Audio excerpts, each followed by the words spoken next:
What's up, everybody? Welcome to the Kristian Harloff Show. It is a Thursday morning. They don't even have a name for this, do they? It's like Hump Day is Wednesday. Monday is like, oh my God, TGIF.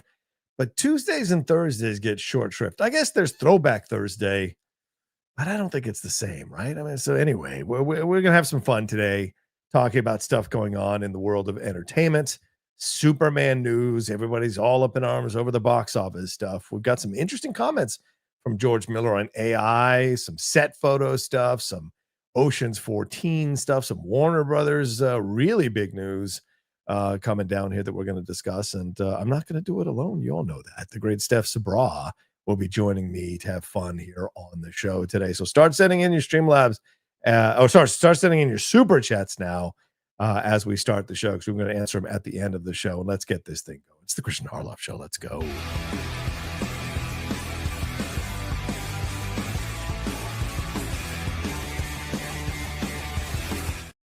Yo, what's up? Welcome, everybody. I know you like the low-key opening, but this is the actual John Roca here. A lot of energy, a lot of excitement for a Thursday morning. We are on the precipice of a weekend. I know a lot of you who are, struggling through the job, struggling through the week this week, and it's hairy out there. You will look forward to the chance to go out there and walk in the sun and maybe sit out on the beach or take a hike or hang out with your friends or go see a movie, although some of the reviews for Tron Ares haven't been that great, so maybe you'll have to find another movie. Maybe go see one battle after another again. We'll see. But I can't thank you all enough for joining us here this morning. Kristian Harloff is out for this morning because he's got other things going on here for the channel that's going to benefit all of you who love his content here on the channel. So I appreciate you all sticking around and hang out with me. And, of course, the great Steph Sabra. How are you, Steph? How are things? Hi, good. Okay, so I have some thoughts on the Thursday content, and we can all discuss throughout the. Bring it. Oh, what? Where'd what I just go? happened? I Luke, don't know. stop messing with shit, Luke. I got Hi, it. Luke. If you have a hard week, it's a tumultuous Thursday because you're just getting through it to the Friday. If you're like, my week's done, then it's a thirsty Thursday. Oh, so, that's good. There's multiple ways you can take it. And in terms of you guys, how fun would it be if Roca and I won today? Come on now. I need it. I don't even know what the I've number been in a is. rut. Yeah, what's the I don't number? know either. Let's just break the record. 150. Let's go. Well, I think the record is 300 something, but let's go 150. But that was, of course, a 7-hour Avengers Doomsday. Oh yeah. Thing. So, but yeah, please send in your super chats here, everybody. Let's challenge Winston and Chris Carr tomorrow. So come on, everybody, send in your super chats as we go along. What about Thick Thighs Thursday? Is that a thing? I don't know if that is that. I love that. That's amazing. All right. As a proud member, that would be perhaps my day then. Thick Thighs Save Lives Thursday. Always. I used to be so self-conscious that my thighs were bigger than any guy I had ever met. What? Really? Yes, because when you're growing up, when you're growing up, you don't know what's cool, what's not, like how to know that you like your own body. And it was weird because girls just generally, not always, but tend to be smaller than men. And so it's like everything about, I'm shorter, I have smaller arms, but all of a sudden I have twice the size of thighs. It was a weird complex to work through. Now I'm like, this is amazing, but sometimes things take time. I think that's a great lesson. That's a great lesson for a Thursday morning. Everybody, if you're struggling through something, you never know. It can always turn around and be in your benefit. I always think that's true. We discovered that as you get older, right, Steph? The things that you are made fun of are actually the things that end up becoming the things that people love about you. And it's kind of a thing, right? I just saw that it's so cringe, but it really reminds you to be nice to everyone and just shut up if you're gonna say something rude. But the Michael B. Jordan, he's walking a carpet for a movie he's starring in. Yes. And this girl goes flags him down, and you could just tell he's already okay. And you're thinking, what's gonna happen? Right. Is he And going to then be a dick? What's like, going on here? so Yeah. we go way back, and he's like, "Oh yeah, we do. I'm the corny kid. I'm the corny kid, right?" And I guess she called him the corny kid, but it's like, look at him now. Yeah. Yeah. That's one of the truths in life for any generation, any high school generation. The people who you thought were going to make it don't make it. And the people who you made fun of or didn't think were going to do anything accomplish a lot of things in life. You never The know. I mean, tryhards end up being really cool in the future. yeah. Agreed. But we are here. Thank you to everybody who's already sending in super chats. Appreciate it. We had 5 already. Let's get it going. 67 is what we have to beat. I'll be damned if we can't get 100 today. We Steph. could do this. We could do this. Give us some love, everybody. We're giving you positive thoughts to start off the show. So come on, get on top of it. But anyway, let's get into the first stuff here. Luke, what do we got? Let's get into some Superman stuff. I think it's the first thing we're going to talk about. Let's not get too dramatic, but let's talk about it here. Let's bring it up. There's a new report here, Steph, that may clear up whether the first DC Studios movie turned a box office profit or not. Superman's box office run ended after 84 days. That's kind of mind-blowing. Less than 3 months was its entire run at the box office. However, we got a surprisingly early digital debut on August 15th, which may or may not have been to do with Peacemaker Season 2 coming out. As you can tell, I like to shop Adidas shoes there. Barely a month after The Man of Steel swooped into theaters on July 11th, the first DC Studios movie has since premiered on HBO Max, landed on 4K as well, combining 354 million from the North American box office to 260 million, 661 million rather from the international ticket sales. Its run ended with 615 million plus, makes it the highest grossing superhero movie of 2025. Right. And it's previously been reported that Superman had $225 million production budget with an additional $125 million spent on marketing. So was the reboot a hit? Well, Forbes explained in a recent financial breakdown that, quote, given that films generally split their ticket sales 50-50 with theater owners, this means that Superman's theatrical net equates to nearly $308 million. The amount, of course, does not reflect any residuals that are being paid out or other miscellaneous expenses associated with the film. Even going with the $308 million before taking the other expenses into account, Superman's net falls below the $350 million Warner Brothers spent on the production of the film and marketing. So chances are that Superman didn't make a profit from theatrical revenue alone. However, when various ancillary sales, merchandise, digital, and physical media sales are taken into account, not to mention HBO Max subscriptions, Superman almost certainly made money for Warner Brothers Discovery and DC Studios. Let's just stop there. And of course, it was crucially well received by the fans. So, Steph, you hear this news, you see this stuff, like, what is it? What do you take away from this? I take away that there's a lot that's a success, and there's a lot that just signifies more what's going on with movie going experiences worldwide in general, and just where the movie theater is at. And so it's like you have to take it with a grain of salt, and there is like nuance to it. But in terms of its wins, I think that it's important that, not that I like DC and Marvel, but it is cool for them that for the first time ever they do have a higher grossing film in the year than Marvel. I think that's awesome, especially for it being James Gunn's first big movie for DC like this. And then I do think it made a good amount, and then we're not accounting all of the ads they did too. Like, we're talking about all the marketing they spent, but how about all the marketing they got back? I'm sure it was more than that. Right. And I've seen them in so many commercials, even on my Alexa. I don't want to say it too loud. She had this whole Superman thing for months that was going on, and you could have, so there was just a lot to it. So I think, it wasn't like the best numbers ever, but I think it was good box office, especially for this year's box office that suffered quite a bit. Yeah, I would agree with that. And the thing is, it's fascinating to me that this movie, people are so obsessed with trying to figure out, right, whether it made money or not. It's almost an irrelevant conversation by now. Not that we shouldn't talk about it as a topic on the show, because clearly Forbes, which is known for being a financial magazine and financial website, breaking down the numbers, I think it's essential. My old friend Scott Mendelson used to write for Forbes and wrote incisively about the box office and multipliers and all that stuff. So you look at the numbers here, and I get it. It didn't make a massive ton of money, but what it did do was get people excited again, the DC franchise. And that's worth money down the road, right? And we know this. It's like a sports team. You invest in something, And yeah, maybe the first year they don't get to where they get to, but you see the flashes of the greatness. And then, of course, by year 3 or 4, they're killing it. So this is a great beginning for James Gunn, even though I think it should have made a little more money. I think what they wanted to accomplish, they accomplished. And now you got people excited. Then you add in how much people enjoyed Creature Commandos, how much people are enjoying Peacemaker. We'll see what's going to happen with Supergirl and Clayface. So, yes, it didn't make as much money as maybe a lot of people would have thought it would, but in the end, it accomplished what it needed to accomplish. And I do think it's important to talk about so you have a proper assessment of the box office. But in the end, I don't think it matters to Warner Brothers one bit or not. They're going forward with the James Gunn universe either way, right?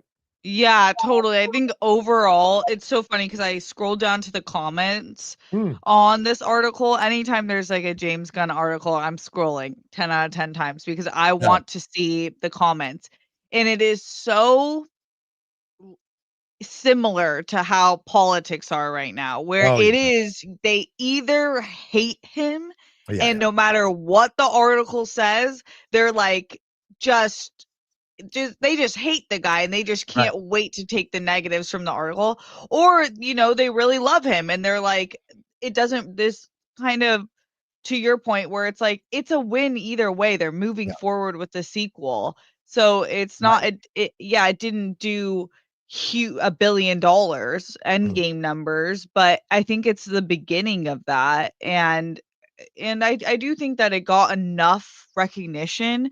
And there was kind of this, even though it is the huge Superman franchise, it kind of had this steep hill to climb where people are like, why do I care about another Superman? And the Henry Cavill of it all is still very fresh. Everyone, including myself, liked Henry Cavill, if not loved Henry Cavill. So you're kind of like, where are they going with this? How is it going to be different? So it just was divisive from the beginning, but I think it did what it needed to do. Yeah, exactly. It did what it needed to do beyond the box office. And I think I agree. And I agree with you 100%. I love Man of Steel. I'll defend Man of Steel till my dying I like breath. Man of Steel too. Yeah. And so, yes, Cavill was hard done by the way it went down, but that's how it goes sometimes. And Warner Brothers wanted to move on from Zack Snyder, and we had multiple regime changes. And to shove a creator onto the people who are going to take over a franchise removes the independence and artistic creativity of the people who are taking over. You say to them, well, you can take over, but you have to work with these people and you have to cast this person and you have to do. I think everything happened for a reason to open up for James Gunn to take over here. And that by that, I mean, he's not forced to go with Gal Gadot, because if that film had come out, the sequel during COVID, and had been a big hit, I think he would have had to have stayed with her. Flash came out, wasn't that big of a hit, got rid, so he doesn't have to stick with Ezra Miller. And Shazam and Aquaman both came out as kind of lame ducks, so he doesn't have to carry over any of the Zack Snyder stuff if he doesn't want to. It's his universe, and he should live and die by the things he creates and makes. And so in the end, it worked out as the way it's supposed to. But I think people need to get over the loss of the Snyderverse, because, and I'm a big defender of the Snyderverse, but like, it had its time. It didn't 100% work out. Terrible things happened behind the scenes with regime changes and whatever, and it just didn't work in the end. And guess what? That's okay. Just be happy you had it. Just be happy you had it. And I think too many people get caught up in what could have been and not focus on the fact that you even had it. Like, that's the important thing sometimes in life overall, Yeah. It's like Zack Snyder is a household name for many, and he's always going to be moving forward. He has like multiple franchises under his belt now. Some have done better than others, but regardless, he's a creator that most people, including myself, will be like, oh, I'll see the next Zack Snyder film. So it's like, you never want to see the person that's your favorite creator get burned. And even if he's not my favorite, I wouldn't want to see that. It's a bummer, especially as a creator, knowing like the blood, sweat, and tears you pour into the projects you're working on. But it's like the nasty business that this is. Yeah. It's a nasty business, and it's the way it goes sometimes. And I think too many times fans want to run it like a mom and pop shop, and you can't run Warner Brothers like a mom and pop shop, or Disney, or any of these studios. They have boards, there's demands, there's money to be made. There's way too many things to be trying to reduce it to small approaches. And I want to clarify this. A Walker says Aquaman 2 was successful. It was not successful by the terms of the box office. It was made for $215 million plus marketing, it only made 440. That's not successful in any definition. But it was fun as hell. That movie Yeah, was right. so fun. Right. That movie was so fun. Yeah, people love those movies, and I totally get it. So, yeah, it's a. But I think it also, to look at the box office, I do think, and I wonder what your thoughts on this, Steph. I do think we may be looking at really adjusting our expectations for these movies and adjusting what we anticipate will be success, defined as a success for these movies at the box office. Because yes, you've got Deadpool and Wolverine making $1.3 billion, but I think that's going to be less the norm.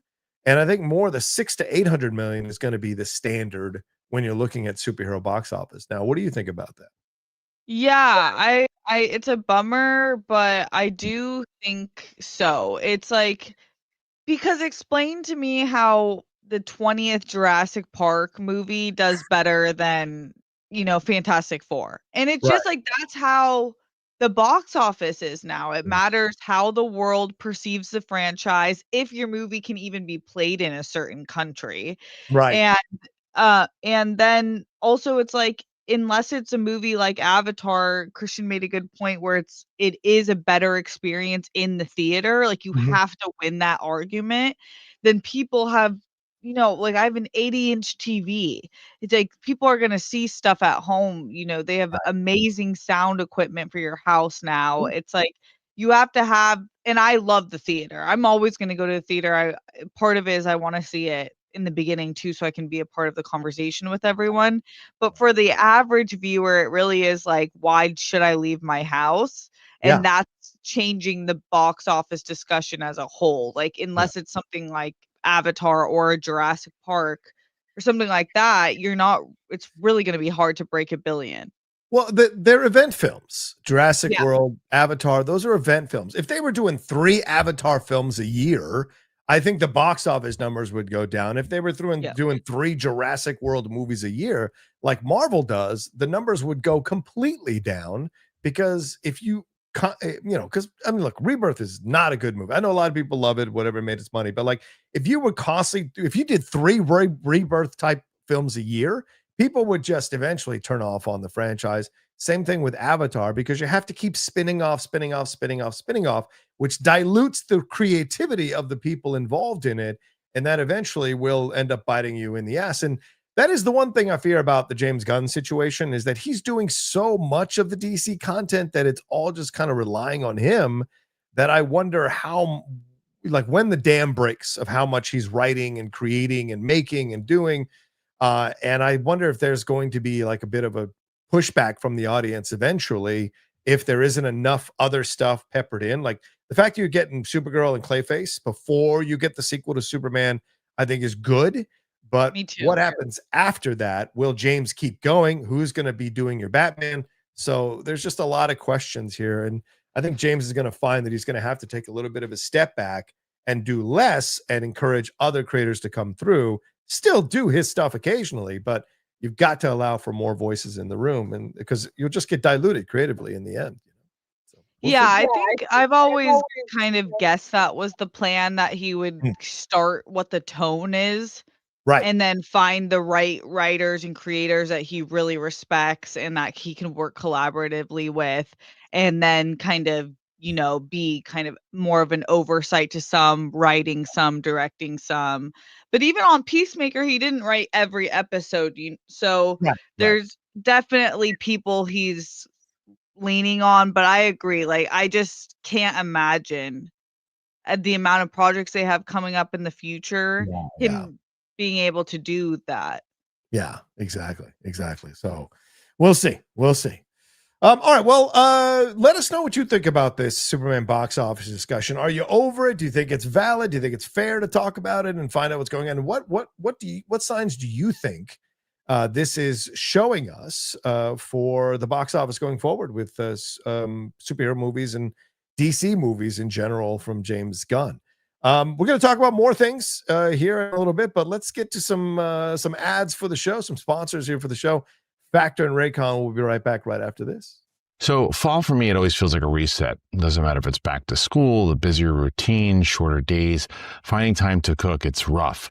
That's why I love Factor. It makes it so much easier. They're chef-prepped, dietitian-approved meals that make it easy to stay on track and enjoy something comforting and delicious no matter how hectic the season gets.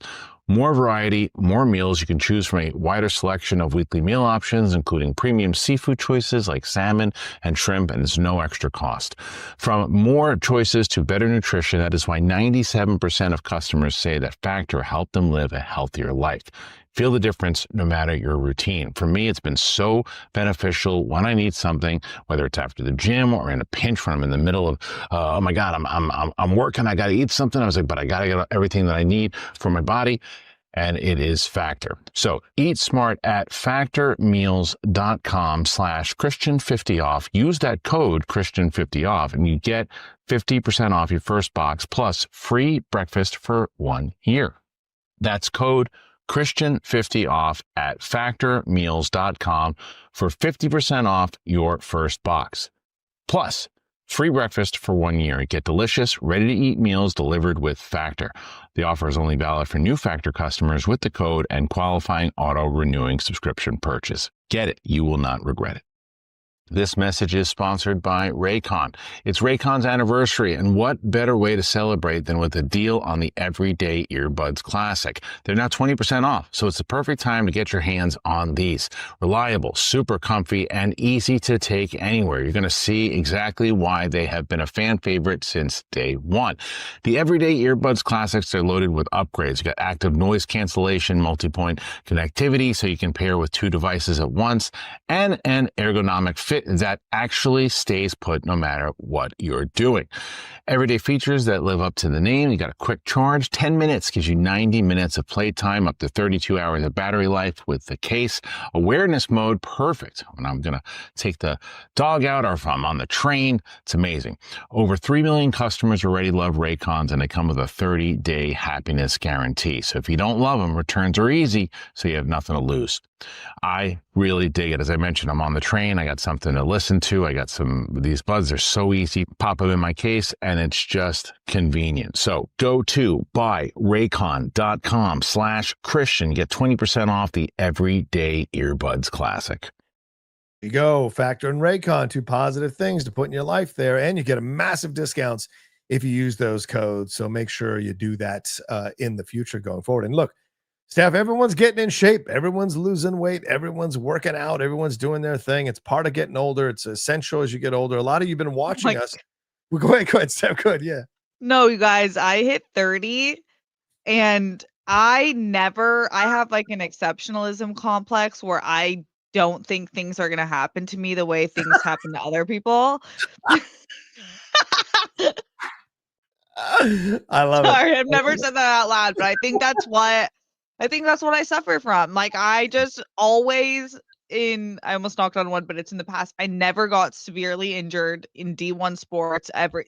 So I was just like, my body is amazing. I'm not going to age like everyone else. Like I don't even have to worry about this thing. No, that's not true. I'm have to work out the majority of the week or else it shows. It shows. Wow. Yeah. Yeah. Yeah. Yeah. That's true. It's so but true. Eating healthy and having something that just like helps you out is it makes it so much easier. Yeah. And because we're all busy and everyone's got a lot of things to do. People working multiple jobs to support their lives.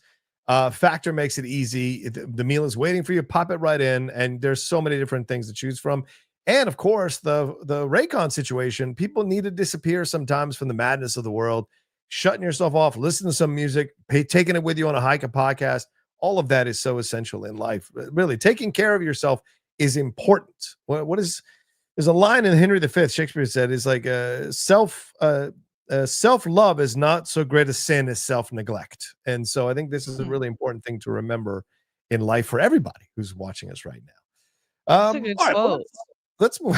I know. I love Shakespeare. Let's move on to this, man. Let's talk about little AI. Let's get into the mix. Let's get into the muck and the mire here, Steph, with AI. Mad Max director George Miller says AI is here to stay and change things.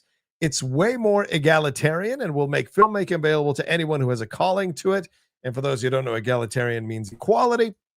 While the majority of Hollywood is fearful of the impact AI could have on the industry, most recently in the form of AI actress Tilly Norwood, Mad Max director George Miller likens it to how the Renaissance movement affected painting. Whoa, okay.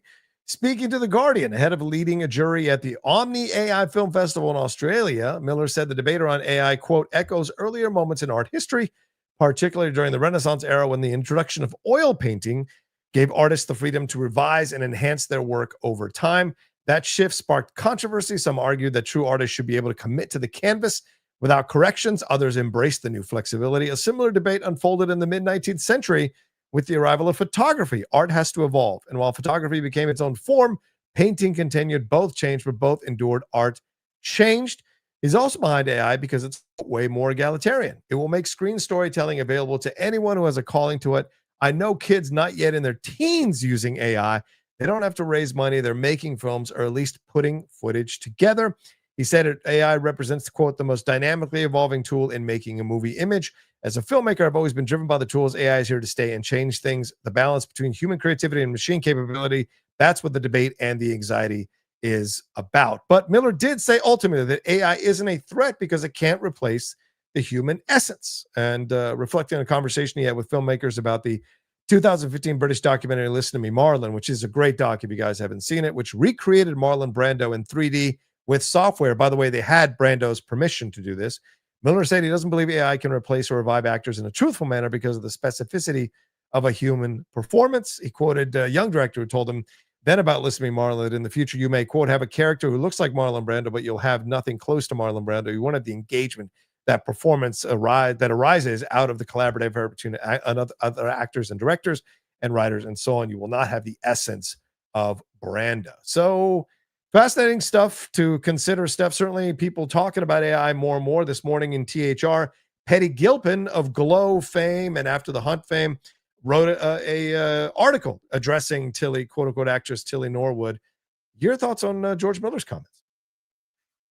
It's one of those comments where you're like, okay, that's interesting. And then when you kind of really think about it, you're like, it's not really the same. I think it's important to think about it like that. It's also very easy to not feel the fear that the rest of us feel when you've already created the greatest chick flick of all time, Mad Max Fury Road. Fair point. But I do think he's like kind of standing on this comfortable perch, which it's hard because perspective is everything. It's not like I'm asking him to really understand what it's like for the rest of us who are just like starting to really create and being at the precipice of maybe being able to make our next movie or make our first show or whatever. And that's scary where you're like, well, they could just replace everyone with AI. I do think there's some truth to his point that in some cases AI would be useful, like if you want to use the painting example, how oil painting could correct some of the previous work, like maybe if you had to change something in a scene and instead of reshooting for $5 million, you could change it with AI. You still have everybody in production there and the real people who filmed it.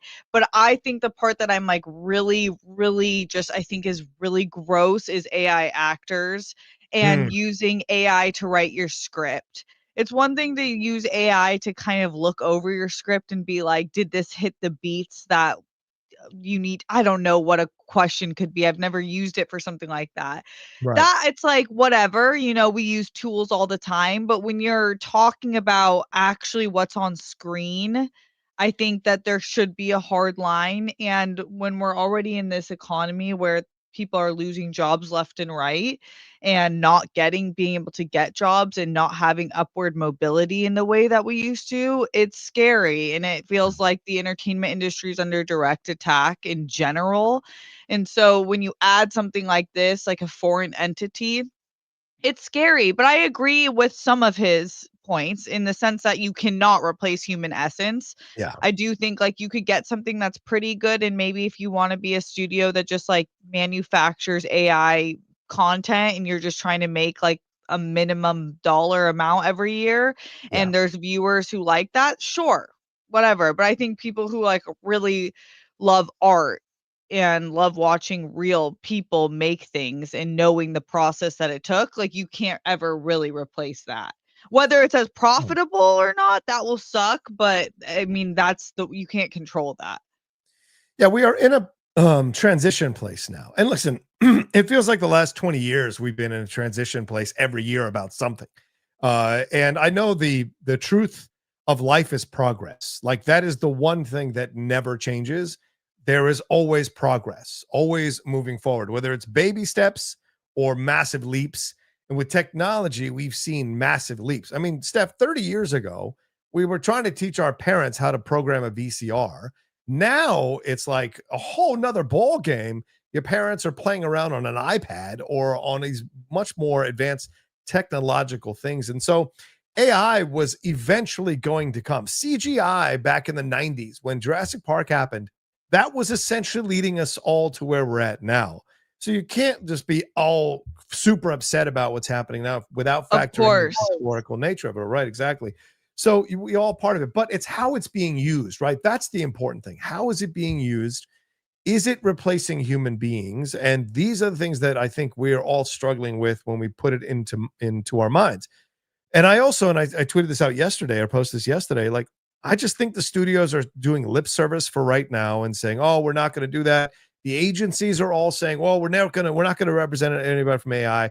And I said this on the hot mic last week, as well as posting yesterday, like, this is here. This is coming. And all of these people making a stand against it are only doing it out of convenience for right now, but they're all making contingency plans for when they have to embrace the AI movement, because no one who wants to stay successful in the business wants to be behind the curve of technology. They want to be on top of it and riding with it. And so it's a matter of figuring out how to marry the two, the human essence combined with AI, that I think is going to be one of the biggest struggles that the film industry is going to have to reckon with. And they've already had to deal with COVID and the ramifications of COVID. Here comes and strikes. Now here comes another thing on top of it. So yeah, I do not envy people who are in the middle area or up and coming in how they navigate this field right now. Because you're 100% right. George Miller is sitting on top of the perch. He's not struggling for money.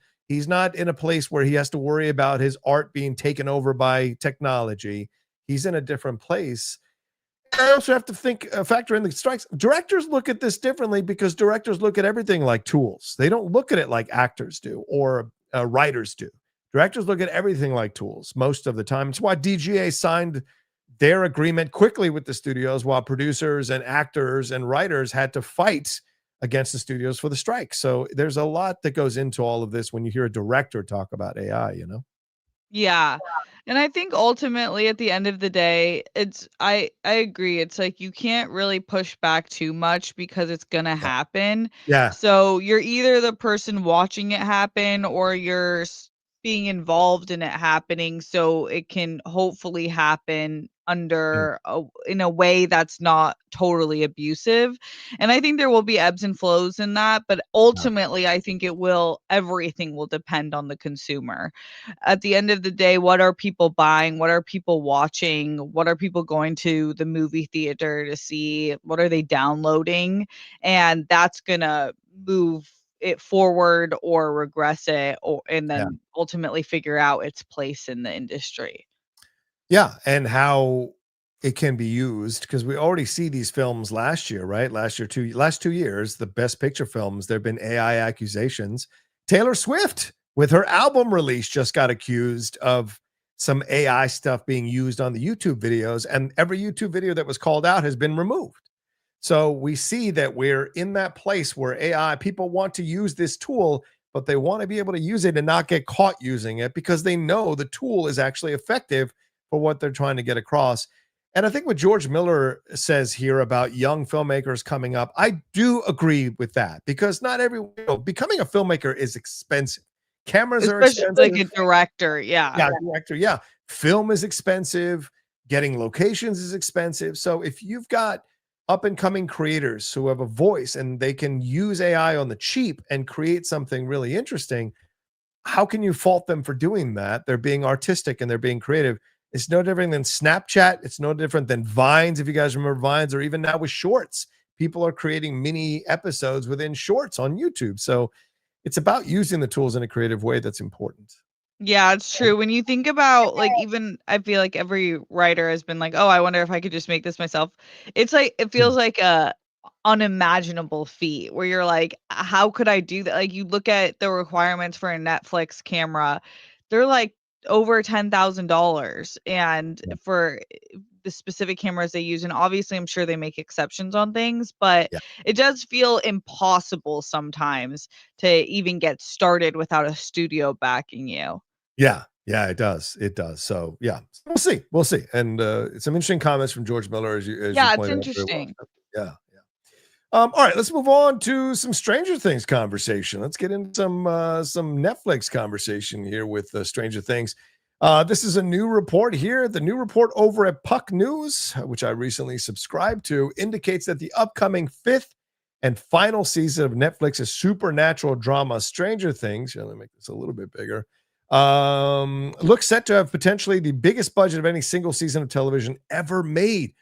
We're just talking about how expensive it is to be a filmmaker. It's expensive to make shows. Netflix is reportedly spending between $50 to $60 million per episode for the fifth season, which clocks in at 8 episodes. That brings its total budget to anywhere between $400 million to $480 million for the full run. To put that in comparison, the fourth season cost $30 million per episode, while the original first season of the show clocked in at just $6 million per episode. Amazon holds the record for the most expensive single season of a series with The Lord of the Rings, Rings of Power at $58 million per episode, $465 million for the season. And Citadel's $50 million per episode. Holy shit. That did not show on the screen. In both cases, they were extenuating circumstances. Millions in costs involving the rights to the franchise were absorbed in Rings of Power, while Citadel underwent a massive overhaul reshoots during production. Okay. In the case of Stranger Things, though, part of the reason for the cost appears to be the episode length. The outlet indicates each of the 8 episodes of the new run will sport feature-length episodes clocking in at 90 to 120 minutes each. Jesus, the first 4 episodes will arrive on November 26th, followed by 3 on December 25th, and the final episode on December 31st. So, Steph, wow. The episodes are 90 to 120 minutes each and costing a crap ton of money here at 50 to 60 million per episode. Your thoughts? Wow. That is insane. It's insane, but when they did compare it to Rings of Power and Citadel, the Citadel one was the most shocking to me because even though it had 2 alluring, very A-listing type leads in it, and I'm sure Priyanka's numbers are crazy because Sure. Yeah. she's Priyanka. But but it said like the reshoots and everything, and I do feel like, and then Rings of Power, which is a show I really actually love, it hasn't, those both didn't really get the views to substantiate that sort of cost yet. But with Stranger Things, it is, it's been building out. It has a massive fandom. It was one of Netflix's first biggest shows that got people really into Netflix original content. And the fact that it is movie length episodes, there is more to, and now all of the actors, I mean, like at least 5 of them are huge stars. Right. So I'm sure their budgets have all exponentially risen as well each season. It does seem a little bit extra, but it's like it feels like Netflix has the money. I wish they would have kept some of their employees on board and maybe lowered the budgets a little bit, but hey. Yeah, everything comes at a cost, right? Yeah. I mean, we were just talking about AI. Well, the more they embrace it, maybe the less human beings they'll be using for certain things. And then the other side is, well, the more they pay out for this content, the more human beings have to be let go so they can balance their budgets out in the end. It's everything has a cost, sadly, in the business and the way it goes down. But I hear you, man. The 60 million per episode is mind-blowing. I mean, I'm of a time that I remember when Rome was canceled by HBO because it was costing $3 million per episode, and they couldn't carry the weight of paying $3 million per episode for that series, even though that series is excellent, starring the late great Ray Stevenson. So to hear $60 million and they're just willing to do it is amazing. But it also speaks to the fact that Netflix is a powerhouse now, Steph, and it survived the streaming wars and arguably became even stronger because of the streaming wars when everyone was challenging it for its crown, and now they've got this money to spend on something this massive. My thing is the length of these episodes. I mean, there's 8 episodes that are 90 to 100, does an hour and a half to 2 hours each episode. That is a lot of a commitment. Right. Season, yeah.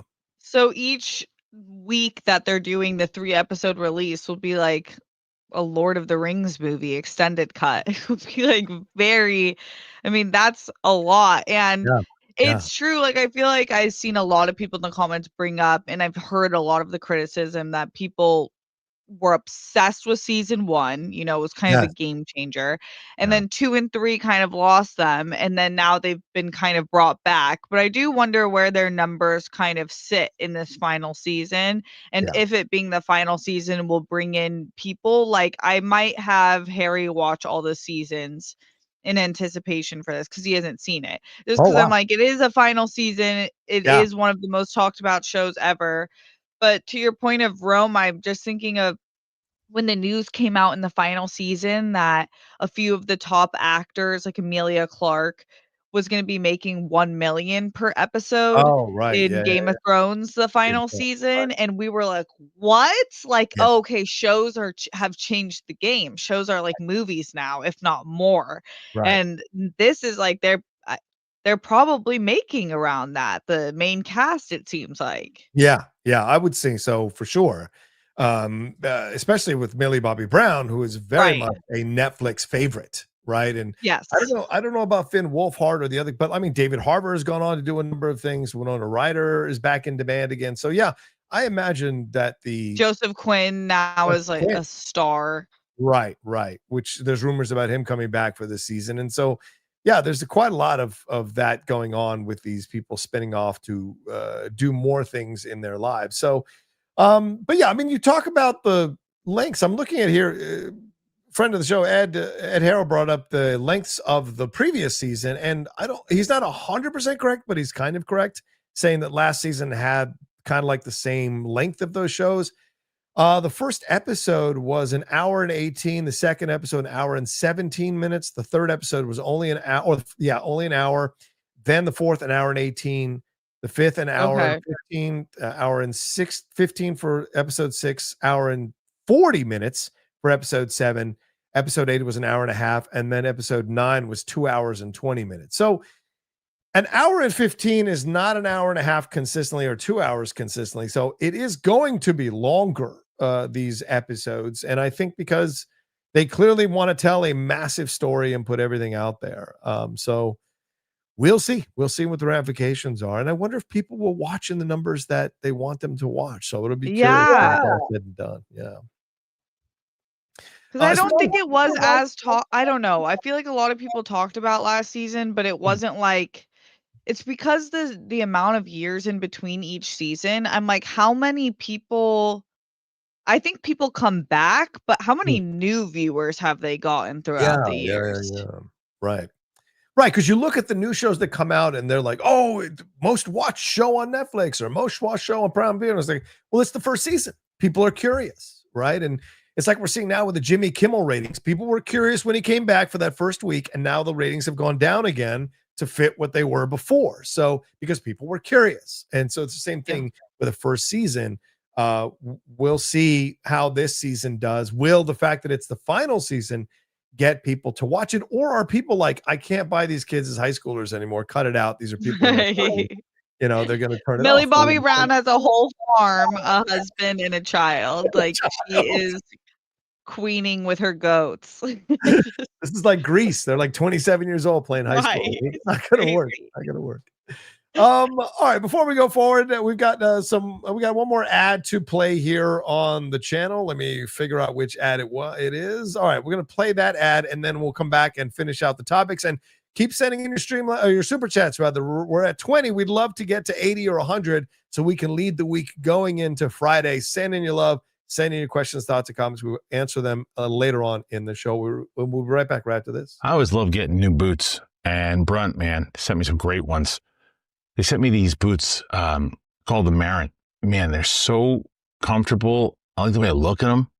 I couldn't believe how comfortable they were. And right out of the box, sometimes you got to wear them in. It was like, just fit like a like a glove, as they say. To me, a lot of times I'm wearing these boots and I'm like, okay, I've been wearing them for a month, I'm wearing them 2 months, put these on right away. And I'm like, okay, I'm ready to go. So Brunt really stands behind what they make. You can wear them to work, and if they're not right for you, you send them back. I don't know any other brand that's doing that. It's a company that believes in their product. It's really the most comfortable boots that I think that I've ever worn. They're comfortable, as I said, right out of the box. There's no long, painful breaks. They're the best. Brunt was tired of the workwear brands out there cutting corners. You work too hard to be stuck in uncomfortable boots that don't hold up, so they built something better. Boots that are insanely comfortable and built for any job site. For a limited time, our listeners will get that $10 off at Brunt. You got to use the code Kristian at checkout. Head to bruntworkwear.com, use the code Kristian, and you're good to go. After you're going to order that one, they're going to ask you, they're going to say, where'd you hear about Brunt? Do us a favor and tell them it was from this show. There you go, Brunt. Everybody needs a pair of boots, Steph. You still wear boots, Steph, occasionally? Yeah, for sure. In the winter, it's hard because Yeah, LA doesn't get that many rainy days, but I love a good pair of boots. me too. When it does, I'm like, I'm not getting my feet wet, so I will have a pair of boots for the rare occasion. Yeah. I wear boots when I go hiking sometimes now. So, Oh yeah, right? that Yeah, too. those are important as well. You don't want to get into any situations there. So yeah, check out No, Brunt. and I like my ankles covered. You gotta have that ankle protection on the hikes. You got to focus on the thighs. So you got to cover Yep. the ankles so people are Yep. focusing on the right things. I hear you. I hear you. Respect. Well, before we go forward, Steph, it's your turn in the spotlight here. Tell us about what's going on your channel and how people can follow you. What's the deal? Okay, youtube.com/StephSabra. We are slowly building and it's awesome. We have my Discord is amazing. Knock on wood, everyone rocks. Everyone's very cool. There's no hater energy. It's a safe space. I'm dropping videos Tuesday and Thursday, and then I'm going live every Sunday at 5 p.m. PT. So come hang out. There you go. Come hang out. Where'd Luca go? I don't know. Luke is messing with stuff. He's always messing with stuff, Luke. He's always playing We around. love Luke. He likes to keep me on my toes. I appreciate Yeah. it. He's like, oh, dance, old man, dance. I appreciate it. Let's move on to one more story, or a couple more stories, possibly, depending on timing, and you all sending in your super chats. Thanks, everybody. We're up to 25. We're getting so close. Just got to get to that 80 mark. Let's get to that 80 mark at least. Let's talk about this here, Steph. Warner Brothers earlier this year, there were issues with Abdy, with Michael DeLuca and Pamela Abdy with their people were like wondering if these people had gone off the deep end and had given too much money to some of these creators. Well, they gambled on the creators and they have come out ahead here with what has gone on with Sinners, Minecraft movie, so much that's going to happen with Warner Brothers this year. Well, Warner Brothers now has renewed Michael DeLuca and Pamela Abdy's contract after Sinners and Minecraft spark an epic box office turnaround. As I said, a few months ago, Hollywood was convinced that DeLuca and Abdy were about to be fired as co-heads of WB Pictures. What a difference a few hits and one epic comeback can make. On Wednesday morning, Discovery chief David Zaslav confirmed in an internal note to staff that DeLuca and Abdy's contracts were being renewed for an unspecified amount of time. Quote, when I first arrived at the studio, recommitting this storied company to its theatrical roots, renewing Warner Brothers' longstanding role as a home for the world's best storytellers, and reestablishing this iconic studio to its position as an industry leader in terms of quality and box office success were among my key objectives. Bringing Mike and Pam on to lead this team was an important step to achieve those goals, and I am excited to share with you that we have re-upped their deal to enable them to continue the stellar work they and this team will do over the next several years, bringing the very best movies to cinemas around the world. Zaslav, who had reportedly been interviewing replacements for DeLuca and Abdy earlier this year in the wake of flops like Joker, Folie à Deux, The Alto Nights, and Mickey 17, now praised the duo, oh, Hollywood, you fickle bitch, for surpassing $4 billion at the global box office with just 11 films. After a rough start of 2025, the pair's fortunes turned with the release of blockbusters like a Minecraft movie, which grossed nearly $1 billion, as well as zeitgeisty hits like Sinners and Weapons. 9 of the studio's films this year debuted in first place at the global box office. Not everything has been a commercial success. One battle after another scored with critics when it debuted in September, but its global haul of just over $100 million is a disappointment, giving its $130 million budget. The coming months will see Warner Brothers make other bold bets with Wuthering Heights from Emerald Fennell and Maggie Gyllenhaal's monster movie, The Bride, which I think looks amazing. The studio will also release sequels to Mortal Kombat and Dune.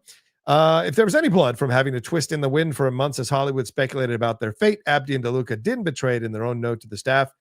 We do from our first meeting with David that is unwait. Blah, blah, blah, blah, blah. We could not be more excited to be leading this team as we introduce an exciting slate of films in the coming years and continuing making every film experience an event worthy of the Warner Brothers shield. So, yep, as I said, Hollywood, fickle as it comes. Zaslav was looking to replace him. They have some turnaround, and now they got negotiations, and they got themselves a great contract. Your thoughts on this, Steph? Yeah, you're really only as good as your last win. And if it doesn't matter how many shitty things you did, if you do something really good, people just tend to forget, especially business people who really only care about money and numbers. Yeah. So that makes sense. I mean, it's like Sinners and Minecraft, just from the title alone, it's completely different movies. Yeah. And did completely different things, but accomplished what it needed to accomplish in terms of bringing attention to the studio, bringing money in, bringing actors and directors in that are like super hot and people love. Yeah. And so this makes sense. I mean, Minecraft was just fun. And I just love that Gen Z just completely wrecked shop and made it. I wish they weren't so dirty. Like, I wish they cleaned up their mess, but I'm like, anything that gets people to the theater, I'm totally okay with. I just feel bad for the people working having to pick up your stupid popcorn. It's like, just pick up your trash and then you can be a dickhead. Like, I don't really, just don't litter. It's the Japanese in me that I'm like, you deserve a death penalty. Yeah. Yeah. You were just saying, but I think that Sinners was awesome because Sinners was awesome because it's like, was a chance, but not really. It was just a very smart move. You have Ryan Coogler, who's established. People love him. He has one of the highest grossing, most loved films of all time, being Black Panther. Yeah. And then he's just an exciting creator with Fruitvale Station. Like, all of the movies he's worked on, you're like, I want to see more of this guy. And then he brings an original IP.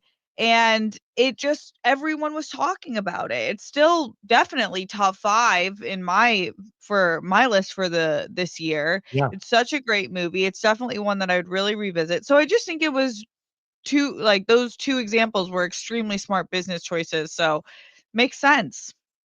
I mean, it's a crazy year when probably 3 out of my top 5 films are Warner Brothers films. One Battle After Another, Sinners, and Weapons. Probably are my top 3 films of the year right now, depending, and the ranking depends on the day you ask me, honestly. And it's crazy. And I think they deserve a lot of credit. And this is the truth. You make such a great point, Steph. Like, Hollywood is, as I said, so fickle. You're only as good as your last win. What have you done for me lately? That has been the standard mantra in Hollywood for years.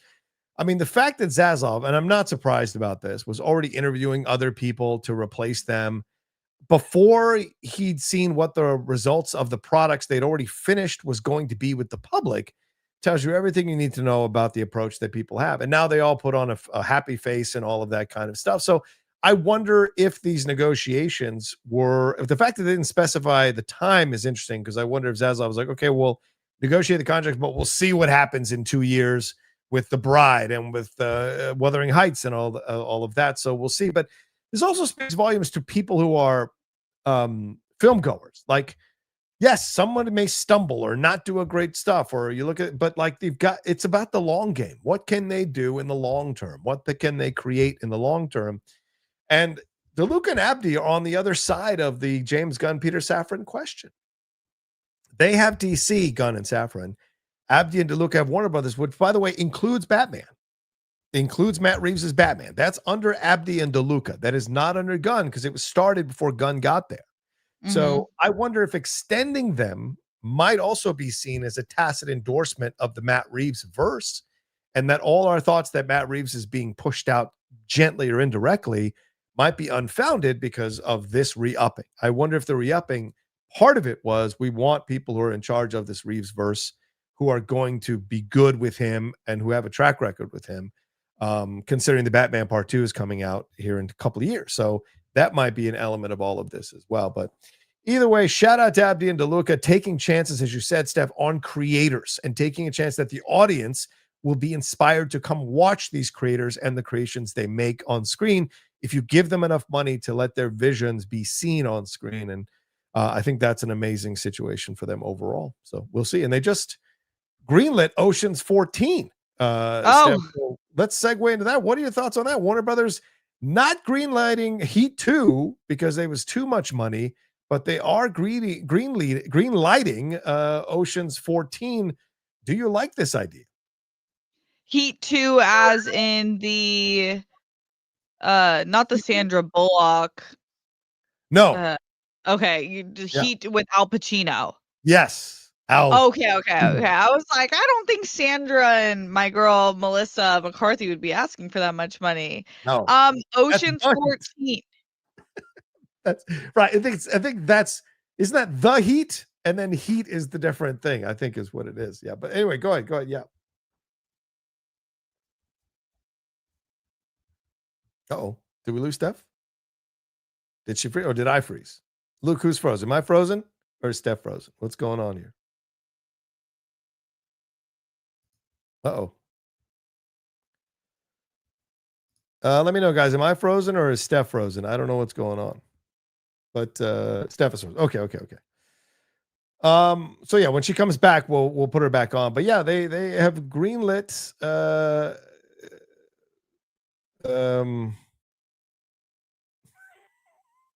there we go. Oh, okay. There we go. Now let's get Steph back there. Yeah. Where are we at here? There we go. All right. There we go. You I'm back. Okay. I'm good.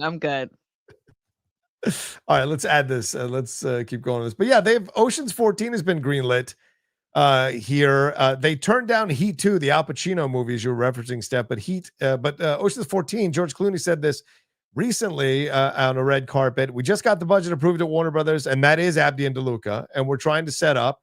It's just scheduling, so it's just setting a start date for us, probably starting about 9 or 10 months shooting.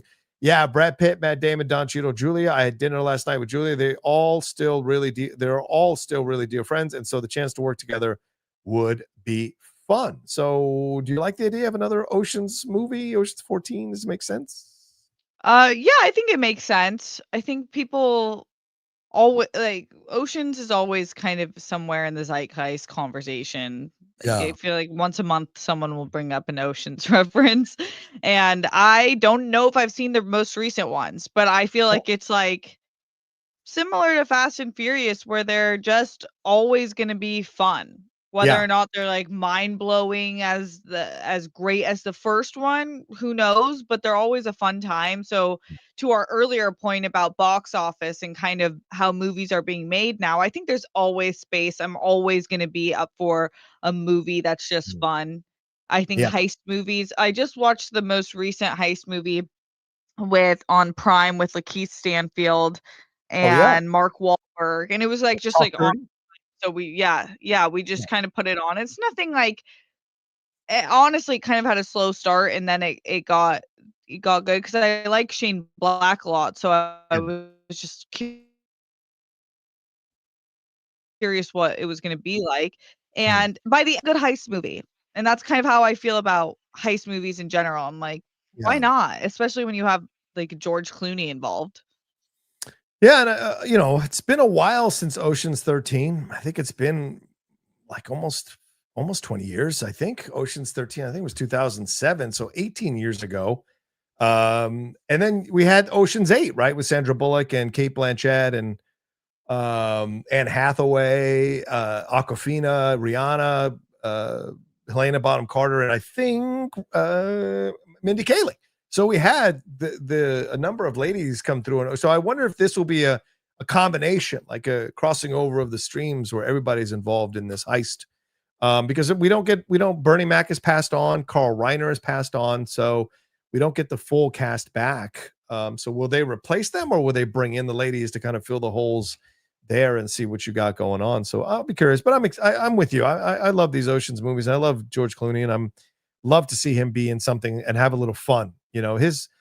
the film he did with Julia Roberts a couple years ago, I really enjoyed. I loved it as parents who were watching their kids getting married and all that. I thought that was a really great film. And so to see him back playing something a little more lighter, I think would be a lot of fun because, motherfucker's cool. Him in Wolves was so fun too. Oh, yes. Yeah, him. And then I have on my saved that or watch list. I really want to. They put his play up on Prime.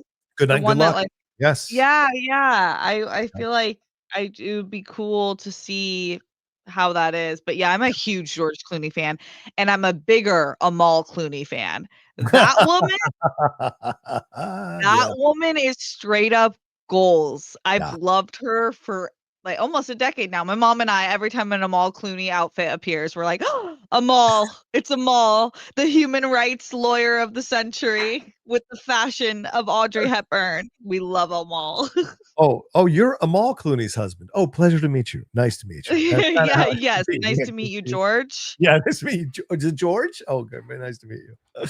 Yeah, Amal doing incredible work around the world for sure. You're absolutely right. And what a strange life to go from Stacy Keibler, a former WWE valet, to Amal Clooney is a hell of a leap, and there's nothing against Stacy. I mean, it's just two different ladies overall, but it was a hell of a leap for George to make for sure. So yeah, shout out to Amal. All right, let's move. I think that's all one more Warner Brothers thing real quick, and then we'll get to the questions, Steph, because I know we have limited time, but your thoughts on this, the first shots of our man here, John Lithgow, as Albus Dumbledore, speaking of another Warner Brothers project in the Harry Potter series that's being shot currently.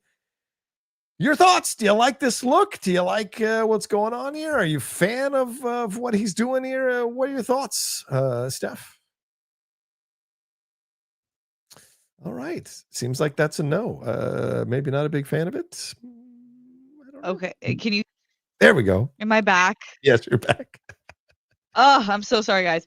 Okay, so actually, I keep looking. Like, it's my fourth time being like, "Is John Lithgow British?" And I know he's American, but there's some part of me that like cannot understand why he's not British. That doesn't mean he can't do a great British accent. I'm not saying that. I just am like, it's so funny because I feel like the first Harry Potter series, the movies were like British actor royalty. Oh yeah, like all just like the best British actors, just all in every movie. And so it's funny seeing him, who I love as an actor, but just I'm like, wait, he's not British. But I kind of went on this being like, ugh, am I gonna like this? I don't know why. But then I was like, you know what? I think he looks good. Yeah. This looks good to me. Yeah. I was really surprised because I didn't like the Hagrid reveal, and I didn't like the Harry Potter reveal and the Weasley reveals. But this looks cool, and as someone who wore the Harry Potter garb for a couple of years at Universal Studios doing the show that I did there, the robe, the jackets, the underpants, the vest, all of that, that is high quality. And that is absolutely reflective of the approach that they need to have for Dumbledore. He has to look a certain way and feel a certain way. And so I think they've nailed it. And especially that overcoat. My God, that's a beautiful navy overcoat. And those are heavy coats. Let me just tell you, ladies and gentlemen, I lost 20 pounds doing that job because you would just sweat in that coat out there walking around. So yeah, gosh, it's a lot. It's a lot. Yeah. It's no joke, that thing. So yeah, I agree with you. I like the look of it. And I'm a fan of what it's going to eventually be. I hope it's good, but this is the first time I've seen something that I enjoy from this set. So we will see if this is maybe a thing turning around once we get more shots of like Snape and other shots of the characters here to get us excited. So we'll see. All right. Anything more to say on that, Steph? Shall we move on to the questions? No questions, but keep sending them in. We're at 35. We need like 40 more to really do us in. Yeah, there you go. Steph's absolutely right. We need 40 to 45 more, everybody. Get us to at least 80. Come on now. Here you go. Joyous Romer says, "Hey, Outlaw, what is your anticipation level for Maul Shadow Lord?" I think it's good, but it's not, I can't wait to see it. Because I know Filoni's still in charge, and I haven't necessarily been the biggest fan of the latest Filoni stuff. So my feeling is I hope it's good, and I hope I enjoy it, because I liked Marvel Zombies. but we'll see how Maul Shadow. What about you, Steph? Do you have any thoughts on Maul Shadow Lord? Are you looking forward to it at all? Yeah, I am. I am. I feel like I think I'm looking forward to this. I actually think it will be pretty good.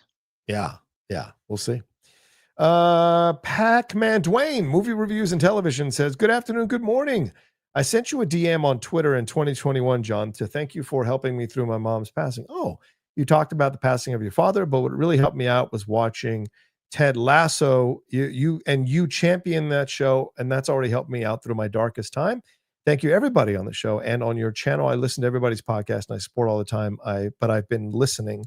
Is there more? But I've been listening. Yeah. Okay. All right. That's awesome. Yeah. That is great. I have a friend who recently lost his father a couple of days ago, and I reached out to them.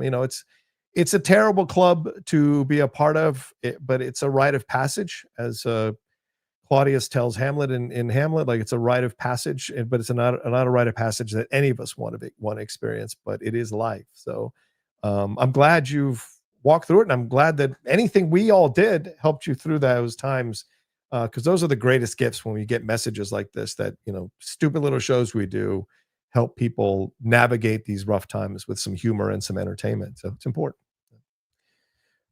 Joyous is back. Says, may the force be with you guys. Hey, Steph, how close are you to getting monetized? I think I'm pretty close. Yeah. So I've been doing it for about, I think we're just about 3 months, like hitting about 3 months. So we're moving steadily. Nice. And yeah, I've considered going live more often to kind of get those hours more. And people seem to like the lives a lot. So, but yeah, we're getting there. We're close. Yeah. Just keep watching. Keep supporting everybody. Come on. Seattle Chaos says, morning, Roka and Steph. Have either of you watched Chad Powers yet? A very funny Glenn Powell college football show. Yeah, it's on Hulu. I haven't watched it yet, Steph, but I will watch it this weekend. Have you watched Chad Powers yet? No, I haven't. Honestly, I haven't re-downloaded Disney. So I haven't had access to Hulu yet, but I will. I probably will. And then I really like Glenn Powell, so I'll probably check it out. Yeah, he's a good guy. Pac-Man, we got that one. Thank you. RQMDSMD says, support for Steph, John, and thick thighs. Have a great show. Hell yeah. Thank you, RQMDSMD. Yeah. Dingus McNally says, support for Roka and Steph. Let's get you both a W. It's been a while. Any of you planning to see Roofman this weekend? Been hearing good things. Yes, the Channing Tatum film that comes out this weekend. By the way, so does Kiss of a Spider Woman. I don't know if anyone remembers that movie's coming out. Comes out this weekend. It is tracking at $2 million. Ugh. Yeah. So, and Tron Ares as well, which I think is going to sink at the box office. So, Steph, are you going to see any of these movies this weekend? I don't know. I was kind of happy to see. I feel like J-Lo has taken some L's in the past few years, and I was happy to see that it's getting pretty good critical reviews. Yeah. So that was nice. Sometimes that's all that matters for those types of movies. I don't think it was a massive budget, but I don't know, with someone like J-Lo in it. But I'm not hearing the best things from Tron Ares. I saw the Real Rejects little Instagram about it, and our boy Coy did not seem happy with it. And everyone so I don't know, but I will say, like, I'm such a Jodie Turner-Smith fan. And I saw her on Jimmy Kimmel last night, and the comments, which I totally agree with, were like, she should be Storm. And I don't know why I haven't put that together. When I saw her, I was like, yeah, I mean, she literally looks like Storm. She's like this beautiful, like, strong presence that is just like never aging. Like, I think she would have, I think when she's 50, she'll look 30. So whatever age she's at, she'll be fine. Yeah, I watched Last Frontier, which is a new show that's on Apple TV Plus. I got to interview Jason Clarke. That interview will be up on my channel tomorrow morning. But Alfre Woodard is in the show, rather. And Alfre Woodard looks the same in 2025 as she looked in Scrooged back in the 1980s. And I was like, what the fuck is happening here? Yeah. So I agree with Some people. Jodie Turner-Smith is going to look like she's in her 30s well into her 50s and 60s, probably. Yeah. It's amazing. Yeah.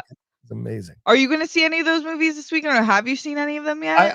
I skipped out on the Tron Ares because I just people know the lady has COVID, and I wanted to stay close to her because it was a kind of a bad night, so I did not go to see the screening, but I will go see it tomorrow afternoon, probably. Yeah, I've got a show in the morning, but then after that, I think I'm just going to watch all 3 movies back to back at the local Regal, and then do some out of theater reactions for it. Oh, Yeah, that's cool. I'll see all 3 of them. Yeah, I mean, I'm dreading Kiss of the Spider Woman, but we'll see if it ends up being a good one. But yeah, Tron Ares, I know it's not going to be that great, but everyone says the visuals are amazing, so at least I'll be wowed by that. Yeah. Let's see here. Okay, here we go. Mike Joyce says Roxy went on a 6-minute rant about the latest Love is Blind drama on Tuesday. Steph, can you fill Roca in on the Cardi Nikki drama in 6 minutes? No, don't fill me in. I watched that show, and I'm saving Love is Blind for Sunday. So don't fuck around. I just finished France on Tuesday. So don't ruin anything for me. And I don't mean you. I mean Mike. Don't request anybody to ruin anything for me, because Love is Blind I worship at the altar of Love is Blind. God help me. God oh my God. Roxy sent me like a 6-minute voice memo because she's like, are you watching Love is Blind? And honestly, it kind of lost me last season, where I was just like, I just don't think there's good intentioned people anymore right now. Like for the show, like it just feels like there's really abusive people who are there not for the right reasons, and just like weirdos. So I didn't watch this. So I was like, no, I'm not going to watch it. Spoil it for me. What's up? And she sent me a 6-minute thing. And then I got engulfed in the drama, because I am seeing it all over everywhere, like all of the like castmates drama. So, but no, are you caught up on the Cardi Nicki drama? No, is that Cardi B or no? Who? Yes, Cardi B and Nicki Minaj. No, what's up with that? What happened there? Oh my God. Okay, I don't want to go on too long of a rant, but anyways, you know that they've been in beef for years long. Yes. Okay, so and then basically you thought it was all album, right? Cardi has a new album. Yes, and it slaps from start to finish. So good. It is so good. Yes, it is very good. No one can make me hate Cardi. So this is kind of an unfair stance, but it seems to be the general consensus. Yeah. I cannot wait. Like, I want to spend a day with Cardi B, and I need her to know that no one can make me hate you, babe. I think you're amazing. She is. And okay, so you think the beef is dead. It's kind of just like they don't like each other. And then in this album rollout, Cardi B goes after a lot of women rappers who have gone after her in the past few years, but she doesn't touch Nicki because the beef is kind of dead between them. Yeah. She does a Call Her Daddy interview in which Alex Cooper asked her about it, and she's like, we just don't like each other, and that's okay. And I was like, yeah, that's totally fine.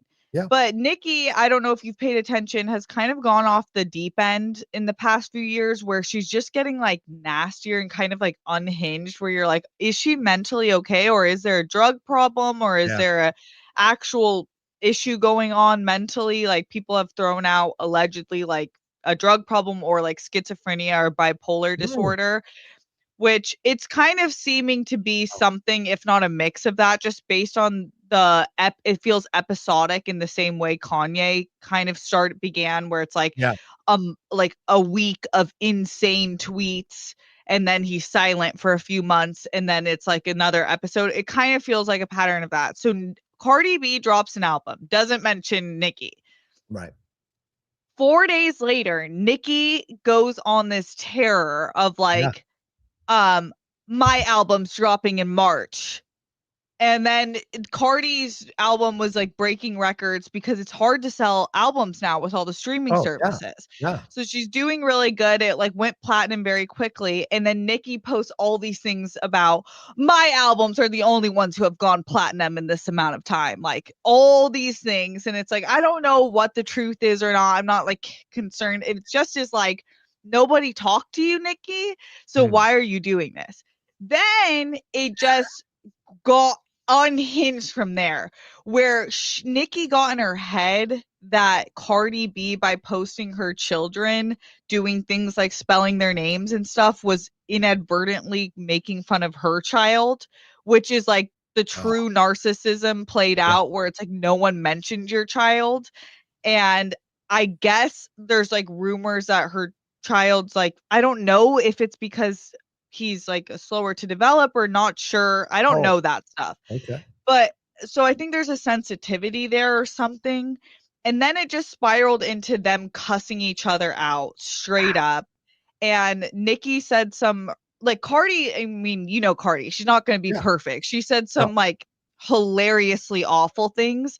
Nikki just said awful things that aren't funny at all, like calling her children, Cardi's children, monkeys and cockroaches, like racial insane stuff, and like talking about her child's gums and how she's going to push her teeth back, like.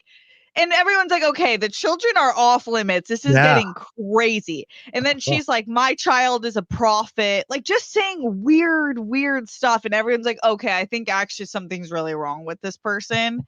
And then Cardi was like, I have to stop. And so then they've stopped. But basically, they were throwing insane blows at each other. And I don't know what's wrong with Nikki. But I wish Cardi didn't respond, because it's like clearly something's wrong.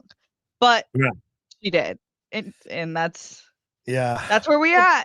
From the outside, there's a lot of Lil' Kim energy from Nikki, it sounds like. You know, when Lil' Kim started dropping off, she went off the deep end because she wanted attention. And the rap game had moved on from her. And I think in some ways the rap game moved on from Nikki, because all these women came in with Cardi B and Lizzo and others coming in through Doja Cat. And so Nikki kind of got lost in the shuffle a little bit. Not that she didn't have her fans, of course. I mean, God, please don't come for me. But like, it felt like she was kind of an afterthought in a way. And I think picking a fight with someone who doesn't mention you is because it shows you that you're not relevant to that person to even mention you, and you get upset about it. And so you fabricate all of this offense that was not intended in order for intention. But then, of course, it goes sideways from what you're talking about. If they're going into personal attacks about children, like, that is way off. Because, you know, adult children, okay, that's fine. Like, you know, Trump saying you can't talk about my kids or my kids, get the fuck out of here. But like children, that's not something you should be bringing into any squabble. And this isn't Lamar and Kanye, like Kendrick Lamar Kendrick Lamar and Drake. This is something that feels a little more in the Kanye realm of things, which is unfortunate. Yeah. That's a shame. Nikki is great. It is kind of a shame, because it's like, I do think people are always want to bring up, well, Nikki's a better rapper. And it's like, no one's saying that. Yeah. I think Nikki's one of the greatest rappers of all time. She's one of the greatest lyricists of all time. Yeah. And her range is amazing. I think that her personality is in Kanye range now, where you're like, it's almost unlistenable, because she's just becoming unhinged. And I'm not saying that Cardi was perfect either. She does take things very far. She's an emotional person. She's talked about this before. But it is like, when you come after people's kids, it is crazy, because all their kids are under 5. Like, it was right. Like, okay. And they both apologized for doing that, but it got really nasty. Yeah. It's not Kanye level. Yeah. I'm saying it feels like the beginning of it, where I talked about this on my show, where it was like those beginning times where Kanye, where you're like, okay, is something wrong with him? Is he okay? And then by the time it got so bad, we're like, I wish I handled that. I wish we all handled this differently, because it was so, like, the signs were there. It feels like the signs are here, guys. Yeah. If you make me have sympathy for Kim Kardashian, you've done something wrong. You've done something wrong. All right, let's move on. Luke Starkiller says, I would like to see a remake of The Godfather. No, but I would like to see the Japanese or the Russian version of them. Okay, all right. I think that could be fun. All Japanese language Godfather remake or Russian Godfather remake, count me aboard. Not an American remake, but count me aboard on that. Right? I agree completely. The American one is like so perfect to this day, could never be touched. But like, if you were doing like a Yakuza type story, that could be cool. Yeah. Angela Dashner, what's up, Angela? Support for John and Steph. Get the win. Thank you, Angela. Yeah, we're at 40 right now. We'd love to get 35 more, guys. Get us to at least 75 so we can beat the number right now. And I love this picture, Angela, just contemplative, thinking about the world. I appreciate that. That's very nice. Soul Styles Jukebox says support for 2 terrific hosts. Thank you. Thank you, Soul. RQMDSMD back again. Support for John, Stephan. Croissants. Croissants. All right. Yes. Thank you. King of the Wicker People says, I'm feeling exhausted by the Gunverse. What, already? It all feels the same to me. Creature Commandos, Peacemaker, and even a little with Superman. Each project follows 8+ people. He needs to have more focused projects.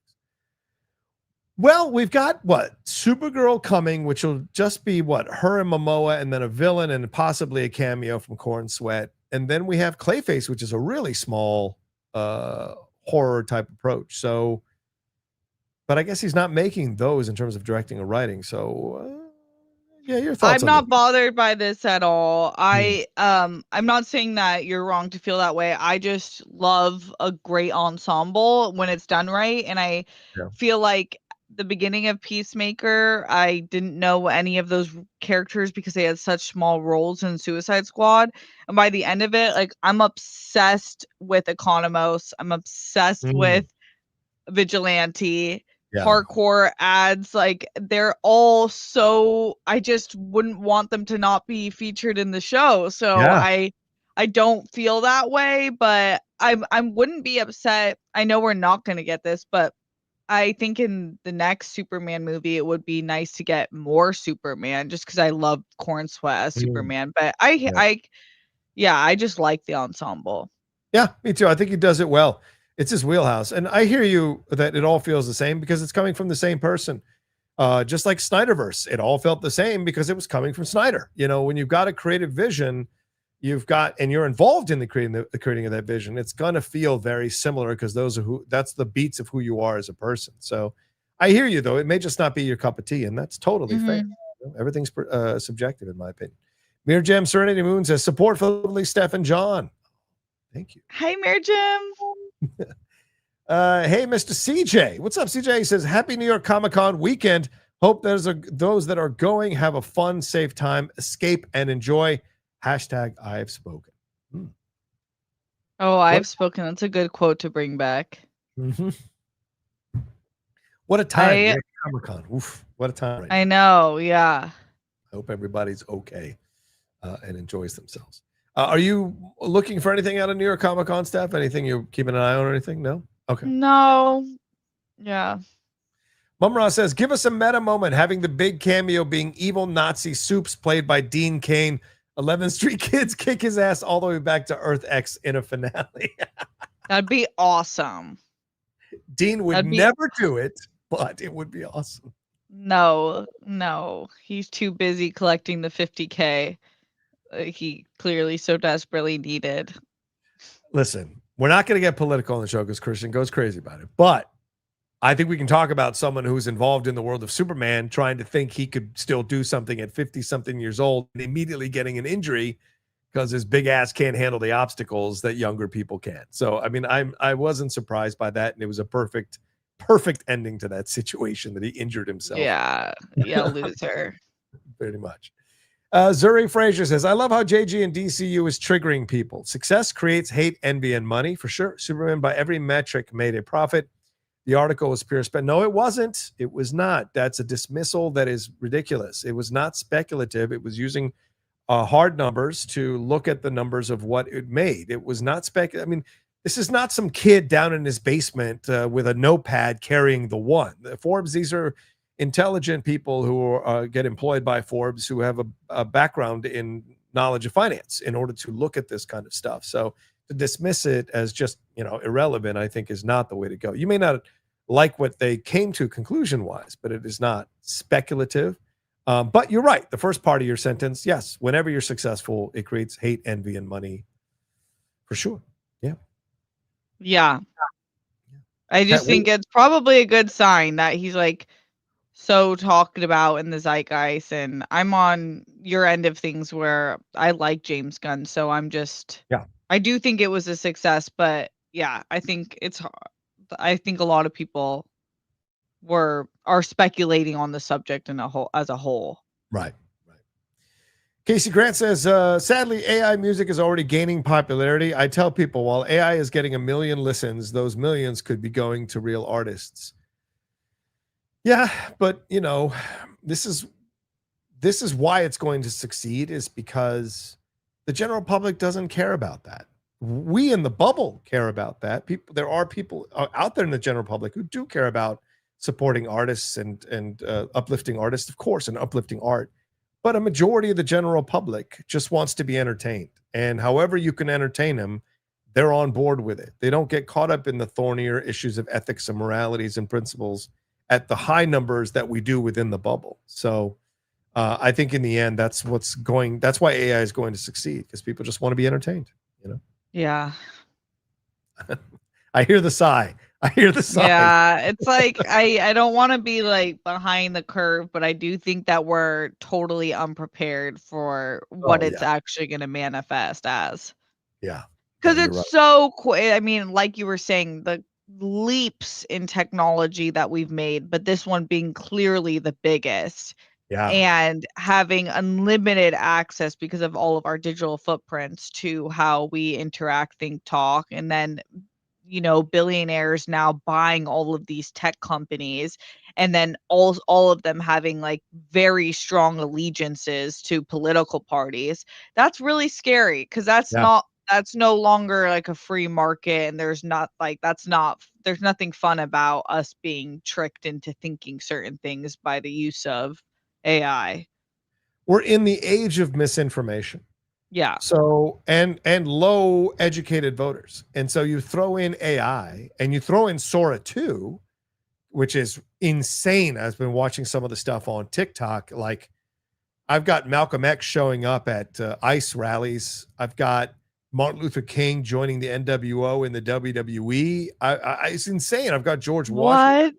Yeah, I've got George Washington fighting Abraham Lincoln in the WWE ring.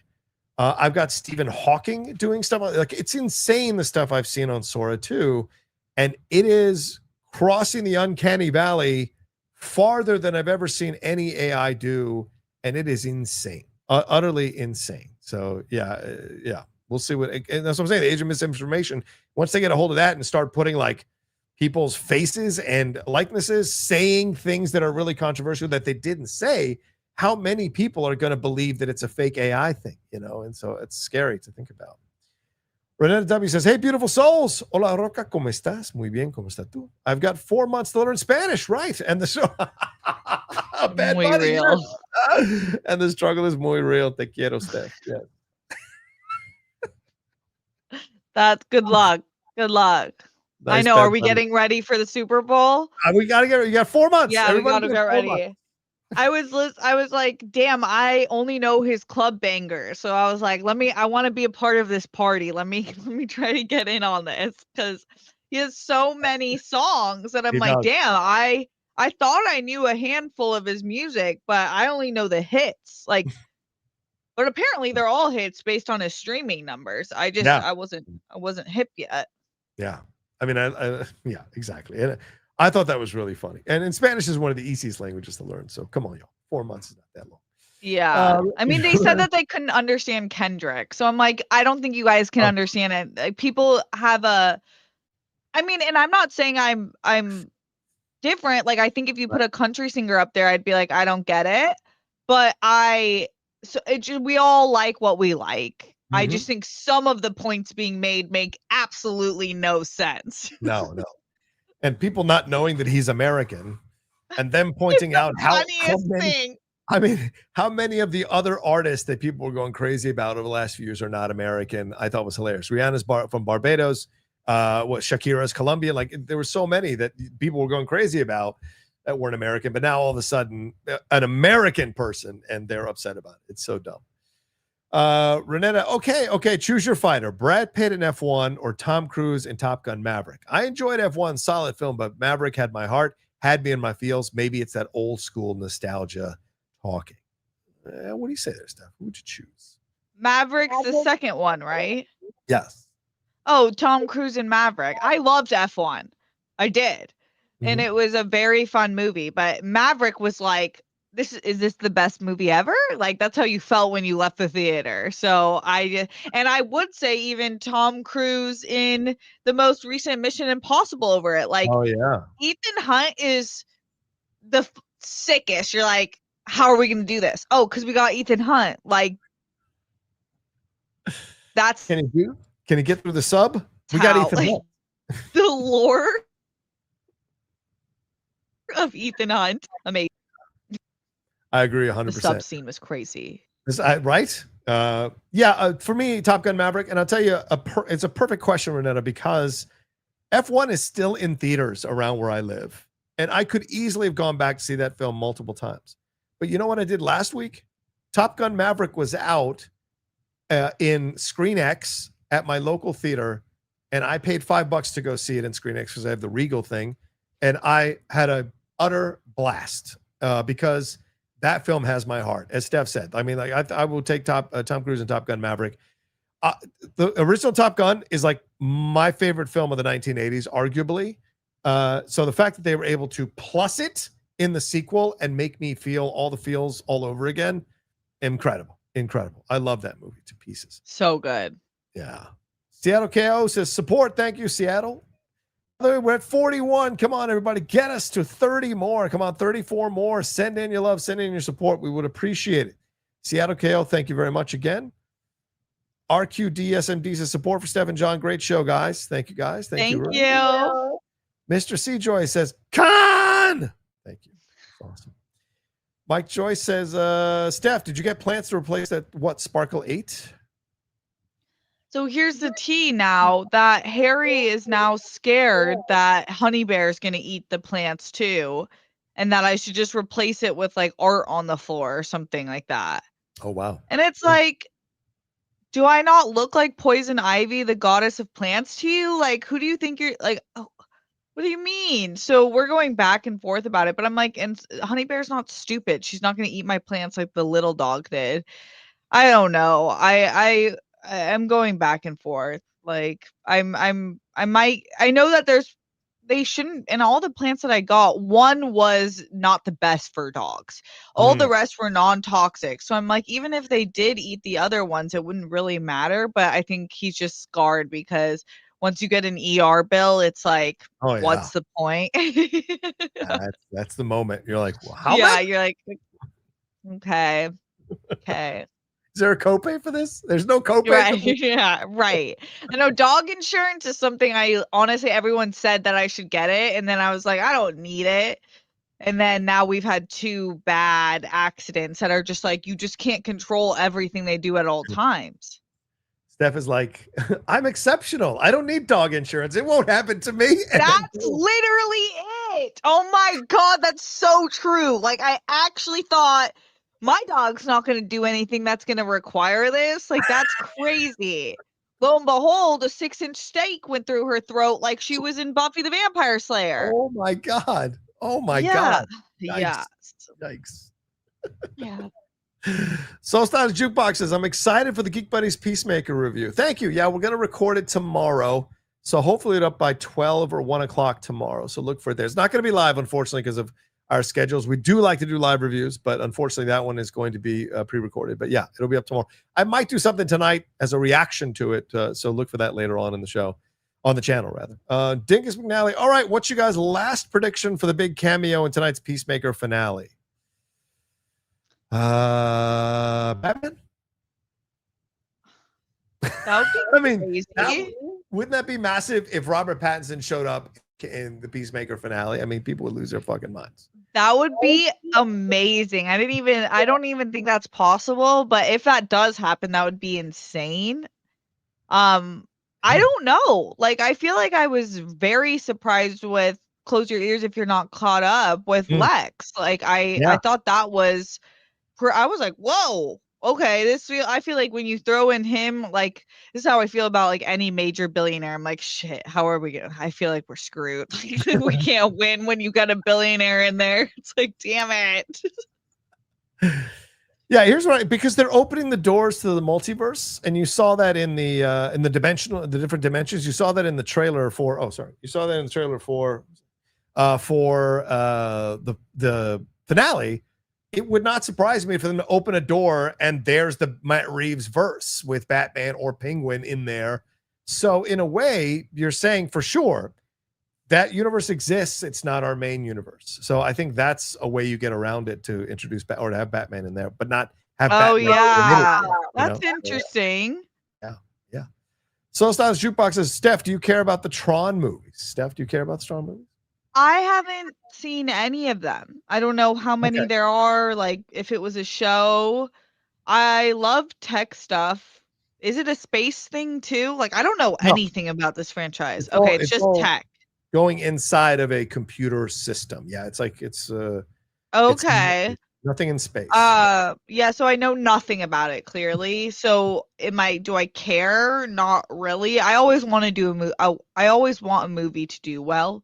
Just because I root for them all, unless it's like a random, I don't know, like Tilly's first movie or whatever her name is. I'm like, boo, fail. But I don't care. I don't care, but I'll probably check it out on streaming. There you go. Starring Tilly Norwood. Oh God. Hey, Mr. CJ says, just like Interstellar, I hope to introduce myself to the Oceans franchise. What am I getting myself into? A very cool, fun, laid-back heist situation with some meta moments, and a cast that genuinely seems to enjoy working with each other. So it's a good time. Yes. Yeah. And I always feel like sometimes I love all the Mission Impossible movies, but some of them I'm like, this is so confusing. Am I stupid? And I feel like Oceans it does, where I'm like, wait, what? Oceans does a good job of it being interesting, and you're like, okay, but you can totally follow it. Yeah.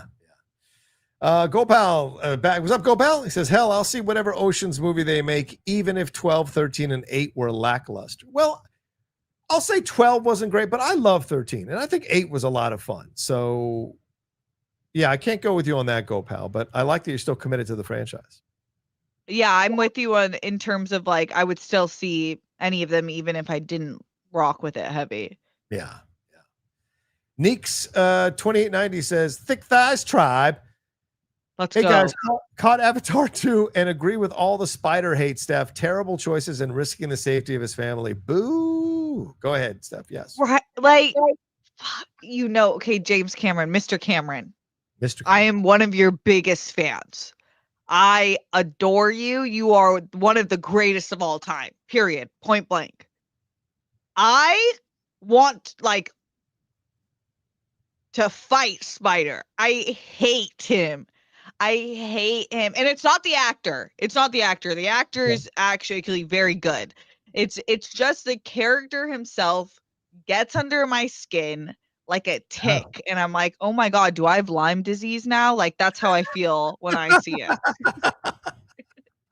Do I have am I immunocompromised for the rest of my life because this guy's here? Well, we're not done with him, Steph. Because I know we're not done with him. The way I wish he just drowned in the last movie so we could just move on with all the rest of the characters that I adore.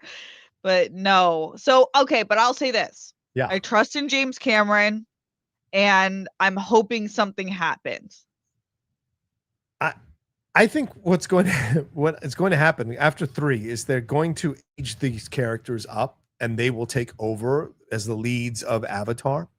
So it'll be curious to see who they bring in to be the older versions of Jake and Natira's kids and the older version of Spider. Because Cameron's already saying that he's going to take a break between 3 and 4 and possibly do something else and then come back to 4 and 5. So it makes sense to me that he would have Spider come into this position, taking the mask off. Spider is the son, spoiler alert, Spider is the son of somebody. So having that person take center stage, I think that's what's going to happen here, Steph, is he's going to take center stage, and he's either going to follow in his father's footsteps or he's going to become the hero of the piece. And so I think get ready for Spider. Get ready, everybody. I want him to just become an avatar so that I can stop dealing. It's like traveling with a baby where you're like, God damn it. Like you're you are the weakest link in so many ways. Like, I need you to step up or get out because all my other brothers and sisters are riding. Okay, but you're just not with it. You're just not with it. So I need you to transform. That's a lot to ask of a baby, but I hear you. I hear you. Nathan Drake says Lithgow had a weird British accent in Cliffhanger. Yeah. But he was great in The Crown as Winston Churchill with his British accent in that. If you haven't watched it, he's incredible in that. So Cliffhanger, listen, I know people love that movie. That movie is so cheeseball. It's not for me. So I don't fault Lithgow on that. I've never seen it, so I can't. Yeah. Oof. Cody Erickson says, Roka, I hope you're playing Ghost of Yotei. I love it. I have. Yes. I actually played 3 hours last night after Lady Outlaw went to bed. I stayed up till 1:30 in the morning playing that fucking game. It is so different from Tsushima that I'm having to be patient with myself as I play the game because I've been playing Tsushima for 6 months now.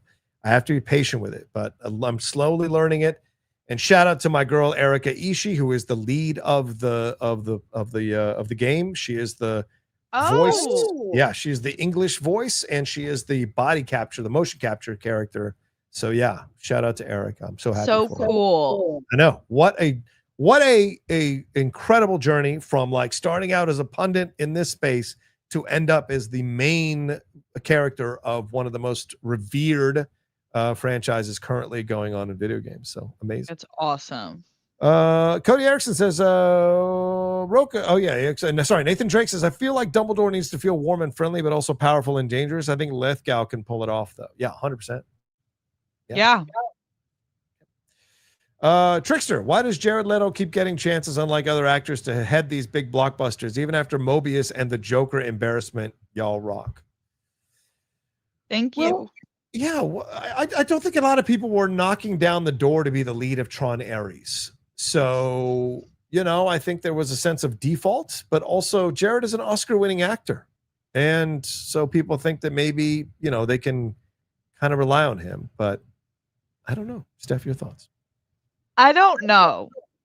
I don't know. This guy's a total enigma. Yeah.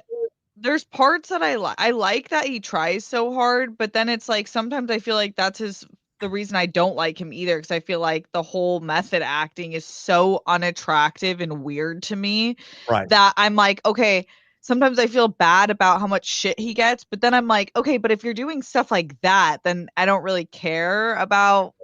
Yeah. So I feel very conflicted. I hate hating on someone and I always want someone to do well, but I'm like, but are you kind of crazy? Like, I just don't know what we're dealing with here, but I appreciate that he tries really hard. Yeah. Yeah. Daniel Day-Lewis recently has been doing the rounds and he's talked about method acting. He's like, there's this negativity around method acting. And he said, the people who know how to do it and not upset the process for other people. The people who think they're doing method acting and upset the process for other people, they're not doing method acting. So I think Daniel was, kind of reclaiming that method acting thing from Jared Leto because Jared Leto has been made such a big deal out of it, but also done some really shitty things to other actors on set. Yeah. That makes no sense. So yeah. Right. Yeah. And you can embrace any acting process. If you're fucking with someone else's acting process, you're embracing it wrong. Yeah. Or so if you're just being really inappropriate, that's then that's not cool. Yeah.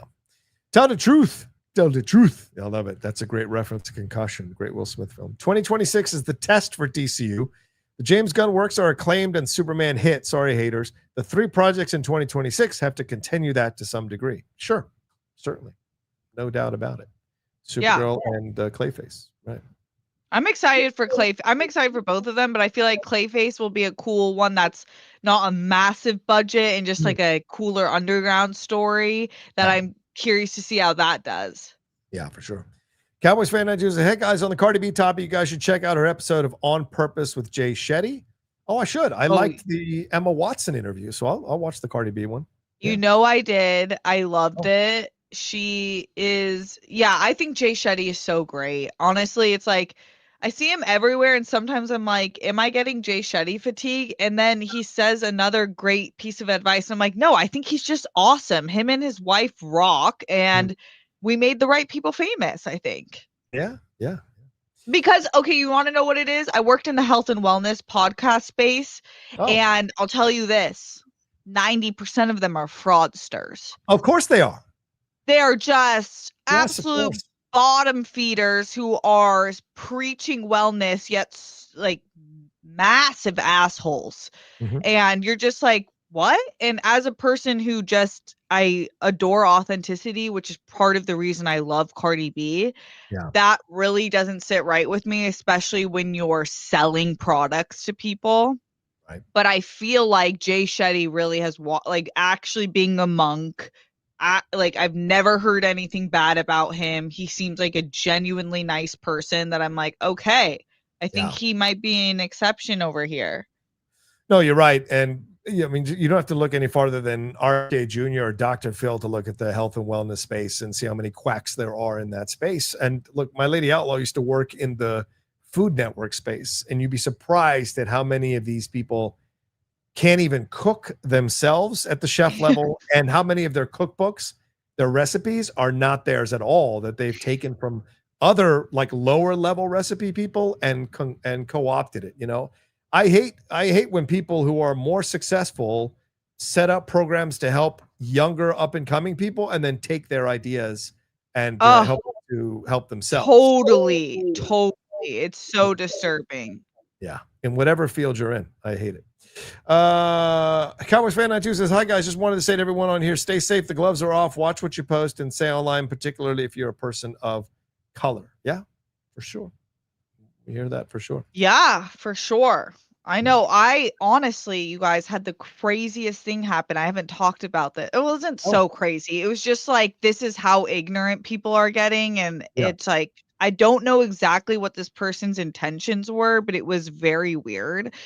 Harry had this procedure and everything went well. It's totally standard. And he had to be under like generalist anesthesia, and he was coming out of it, and he was getting rolled down by the nurse, and I was like, oh, thank you so much for taking care of him. Like, thank you. I'm going to go pull up the car. I pull up the car, and while I'm pulling up the car, the nurse is this, I think this matters for the story, this white blonde lady. Mhm. And she's like asking about our marriage and stuff. And he was like, oh yeah, we've been married for like a year and a half or something like that. And she's like, oh, any like immigration issues with her? So, and he couldn't wait to tell me, obviously. But it was like the inappropriateness to ask someone that at their doctor's office. And then also I feel like the ignorance of, like, it does feel like, to the last comment's point, like it feels like as a person of color, it feels like all of us are under this weird spectacle that is, I mean, like, I, as a brown person, I felt it after 9/11, but it feels like it's like that same thing where you're like, it's so weird. Like it's bizarre. It's like, no matter what you sound like, what you're wearing doesn't matter. And that shouldn't matter, but it's like, that's weird too. It just feels like the ignorance has gone up. People have been weaponized, and a lot of people of a certain color have been weaponized to hate us, hate people of color, blame them for their failings in life. Like, I didn't succeed because you took an opportunity from me. No, you weren't good, and you weren't good at it, and that's it. And I think the audacity of someone to ask someone about their wives or significant others' situation immigration wise, that's a privilege that I don't understand. Like, I would absolutely I would have shut her down in such a horrible way. I don't know you. Yeah. Like, who are you to even say a word? So weird. Yeah. Ugh. People, it's, again, they just feel this like, well, I'm empowered now to do this. I could do this now because I'm protected. Yeah, it's this comfort level that's bizarre. It was like any, like, not considering how uncomfortable that is for us. But yeah, so I mean, we laughed about it, but it's actually not funny. You're right. You laughed about it because you could. If you right. Led to something worse, then it would be a whole nother ballgame. King of the Wicked People says, to be clear, I liked season 1 of Peacemaker and Superman. Also, if you want a semi-fix of Tokyo Godfather, watch Tokyo Vice. I love that show on HBO. Follows an American journalist who infiltrates the Yakuza based on a true story. Yeah, I have the book. I thought the book was great, so I loved the series. You like Um, the series? I I did. never. Okay. It's slow. Like it's not. Okay. It paces itself.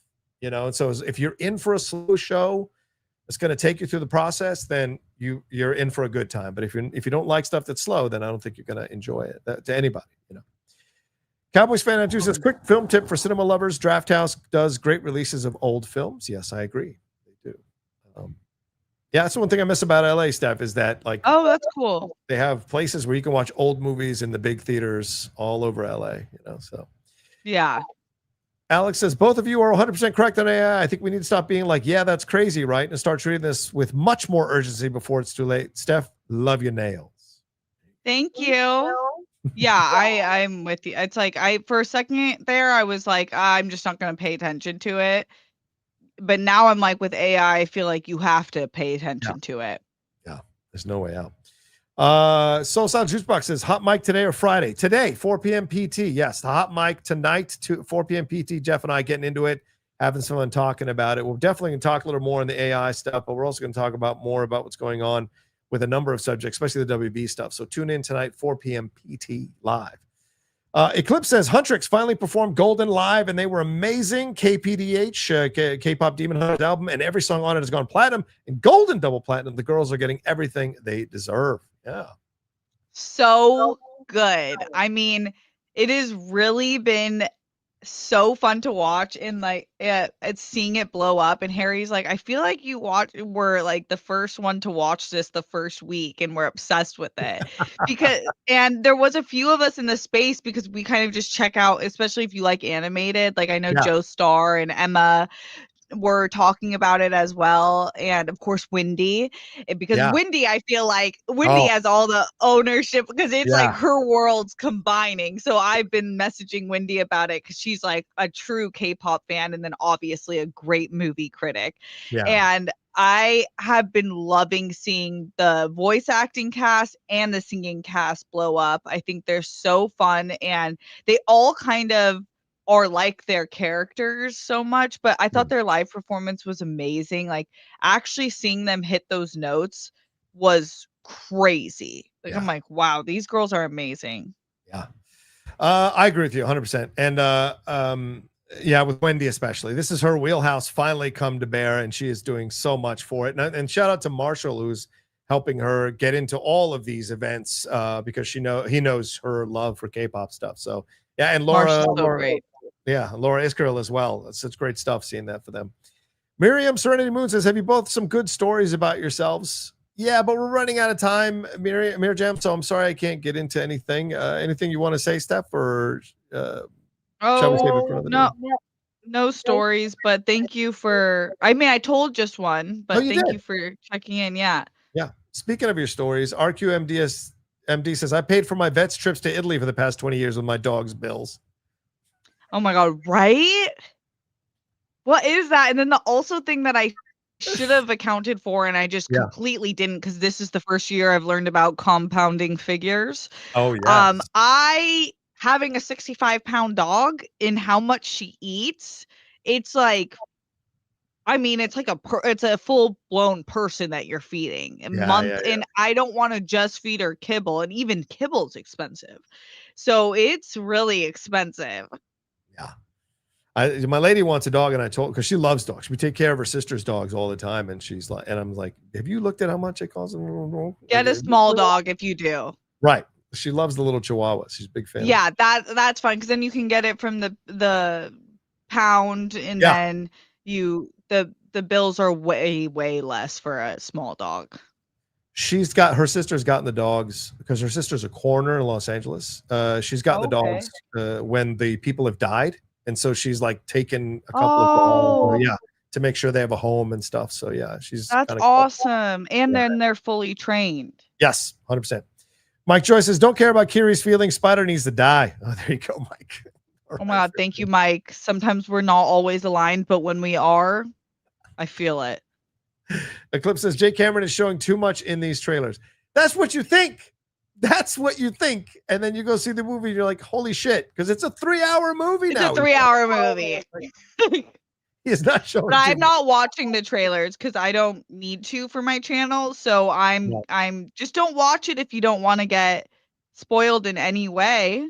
Yeah, that's true. But I Go think back to- we're fine. I don't think it's gonna spoil much. Yeah, it's a 3-hour movie. You guys, we're at 57. Really quick, keep sending in your Streamlabs. We can do this. And if we get like 15 more, we'll be solid. Can you stick around? Because we're getting close to 11. Oh, we are. Yeah. Yeah, but try to send them in quickly. Okay, well, let's try to answer quickly as well. Gomez says, they never recapped the level of Ocean's 11, but I've never been unhappy after any of the sequels. I've been a Soderbergh stan since Out of Sight. Agreed. Still, arguably, in my opinion, J-Lo's greatest performance, Out of Sight. But yeah, you know, I hear Hunters and I hear Selena, so I hear y'all. Enough. Yeah, enough. Right. Oh, God, enough. Enough. Yeah. So good. Scott Fisher says, Roca, your obsession against Gunn is at play again. You know that box office is all about the gross, net the net. You like to diminish this. I didn't know. Where do you I feel like, okay, let me defend Roca. I actually feel like that is, at least I haven't seen all of his streams. I feel like for this stream, it is so unfair because he very clearly said it did well. Yeah. It did what it needed to do. Yeah, I know. People just have their obsession. I call out James on. And you like Peacemaker. You just said that. And Superman and Creature Commandos. I and Guardians films, except for I liked all three of them. I was going to say the second one, but no, I liked the second one. My issue is his PR thing. That's my only issue with Gunn. I don't root against James Gunn. I don't root against him failing. I want his stuff to succeed because if it's good, people are going to like it and I'm going to like it. I don't root against, but I think his PR stuff is where he needs work. And that's, people try to mix the two because their minds can't somehow compartmentalize. I don't understand it. Princess Paz says, I want James Cameron's Star Wars. Spider Jedi? Oh, no. James Cameron should not do Star Wars. What is this? Princess Positive? Love your name, by the way. I feel like we have a lot in common, but Spider Jedi? I wouldn't mind a James Cameron Star Wars. Absolutely wouldn't mind that. Okay. But get Spider in one universe is enough. Yeah. What do you mean Spider Jedi? It's and Princess Positive. Is that your real face? Is that your avatar? Is that your real face? Because it looks like you maybe were a girl band, a girl band back in the 90s or the early 2000s. I like it.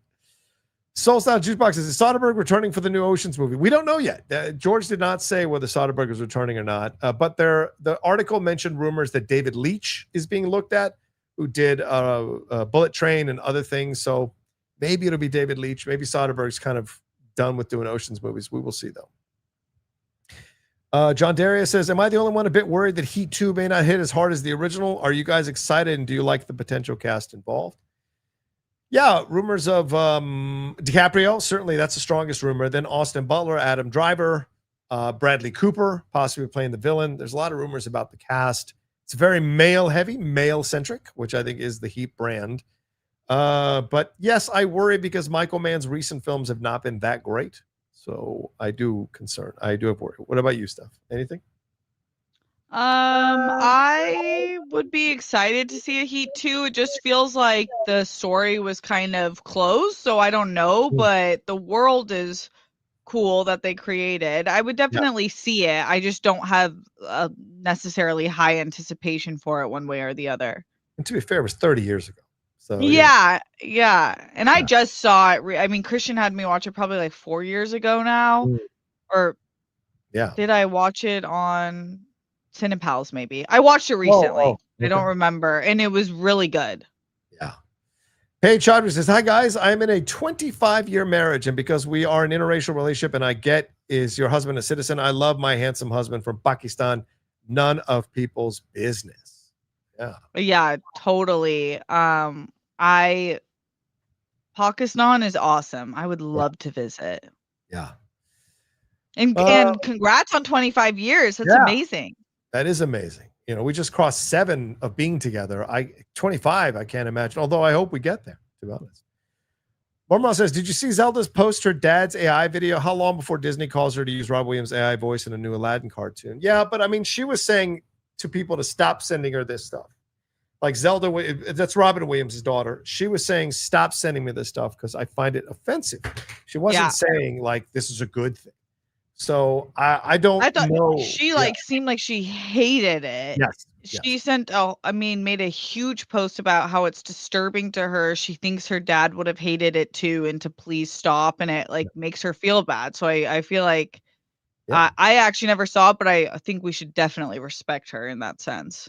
Yeah, I'm sure Disney has already tried to have talks with her about it to use his voice and whatever. But yeah, she's been clear to not. And the one they used on that anniversary thing a couple of years ago, that was stuff he had said in deleted scenes of Aladdin. So she's very clear that she doesn't want him going AI in any way, shape, or form. So yeah.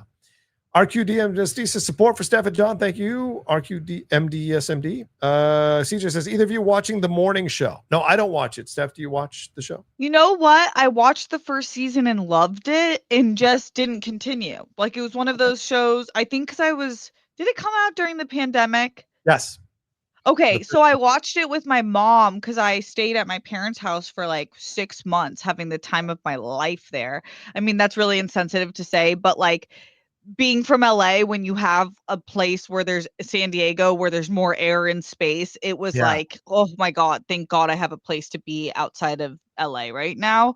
But we watched that show together and I loved it. And I think I didn't circle back because wasn't watching it with her. So I just saw it and I was like, damn, it looks so fun. And maybe I should just catch up. Yeah, it's up to the 4th season now, I think. And Marianne Cotillard has now come on to the show. And I love her. Nathan Drake says, speaking of thick thighs, whoa, J-Lo, come on, Roca. J-Lo, she's got the butt. I don't know if she has the thick thighs. Does she have the thick thighs? Yeah, she just has an amazing body. I don't know, because when you see someone with thick thighs like me, it is like there's a difference between someone with just like thick thighs. Like it's like, sometimes it's like I see myself. You'll rarely see me in a short skirt, and I don't really wear shorts because it's like so obtrusive. J-Lo just has like an amazing food. She's like a sculpture. Yeah, no denying that.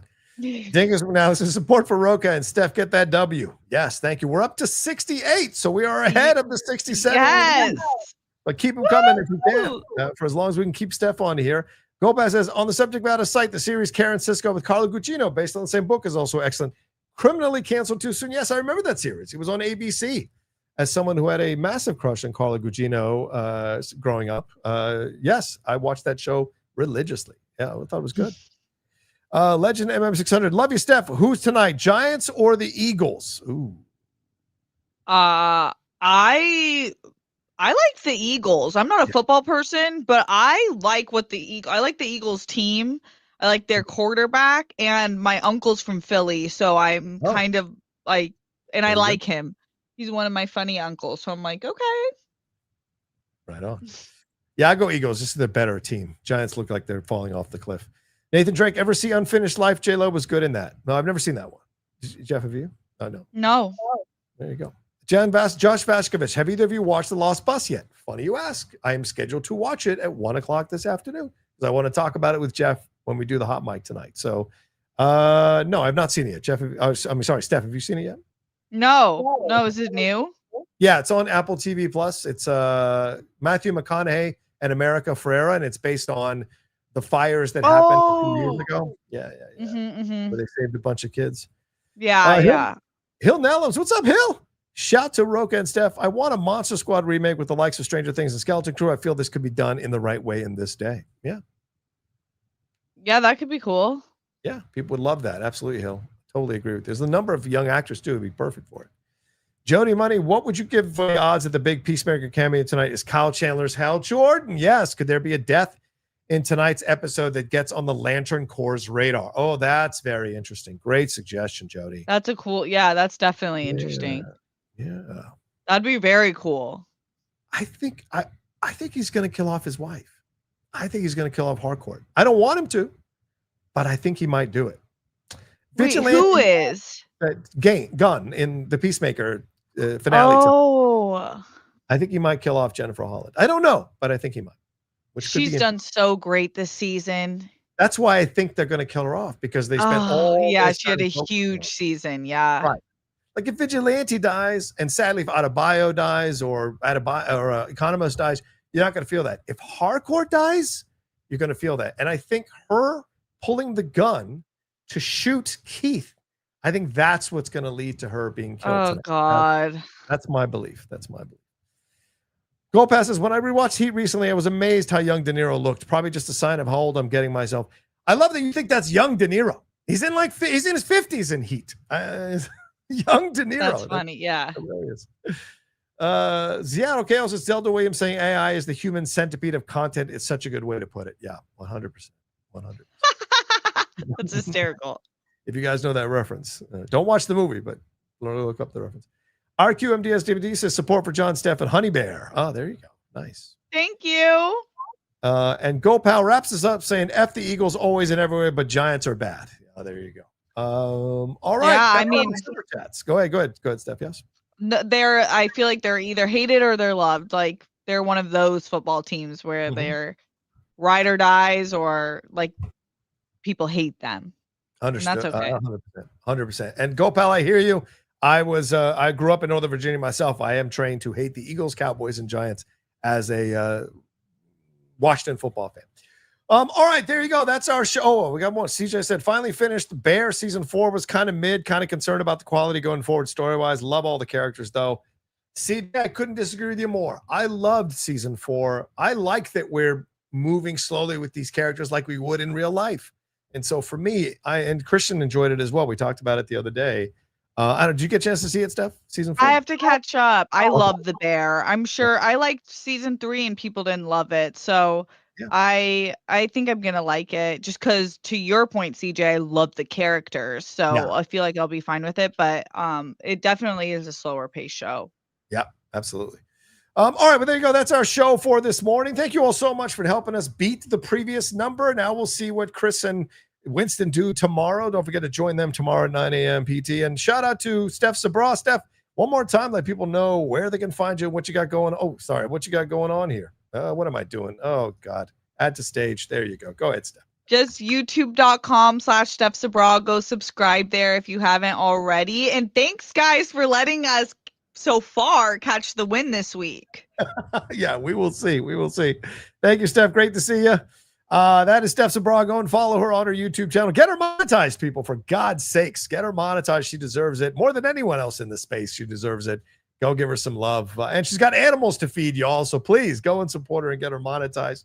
CJ said the wedding episode is a banger, though. I agree, CJ. That was the best episode of the season, of season 4. That wedding episode, especially when you know who showed up as you know who's sister, and they had friend rather, and they had the back and forth. It was amazing.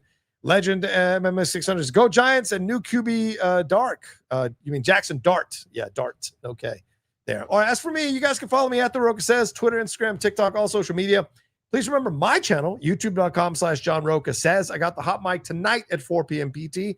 As I said, my interview with Jason Clark tomorrow morning from The Last Frontier, and then our review of Peacemaker finale from the Geek Buddies tomorrow afternoon as well. So come and hang out with the channel there, youtube.com/John Rocha Says.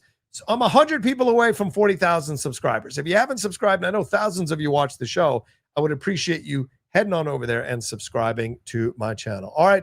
For Kristian Harloff, I'm John Rocha, and that was Steph Sabra, and we'll talk to you next time with another brand new episode of the Kristian Harloff Show tomorrow morning. Y'all take care until then. Peace. I love you.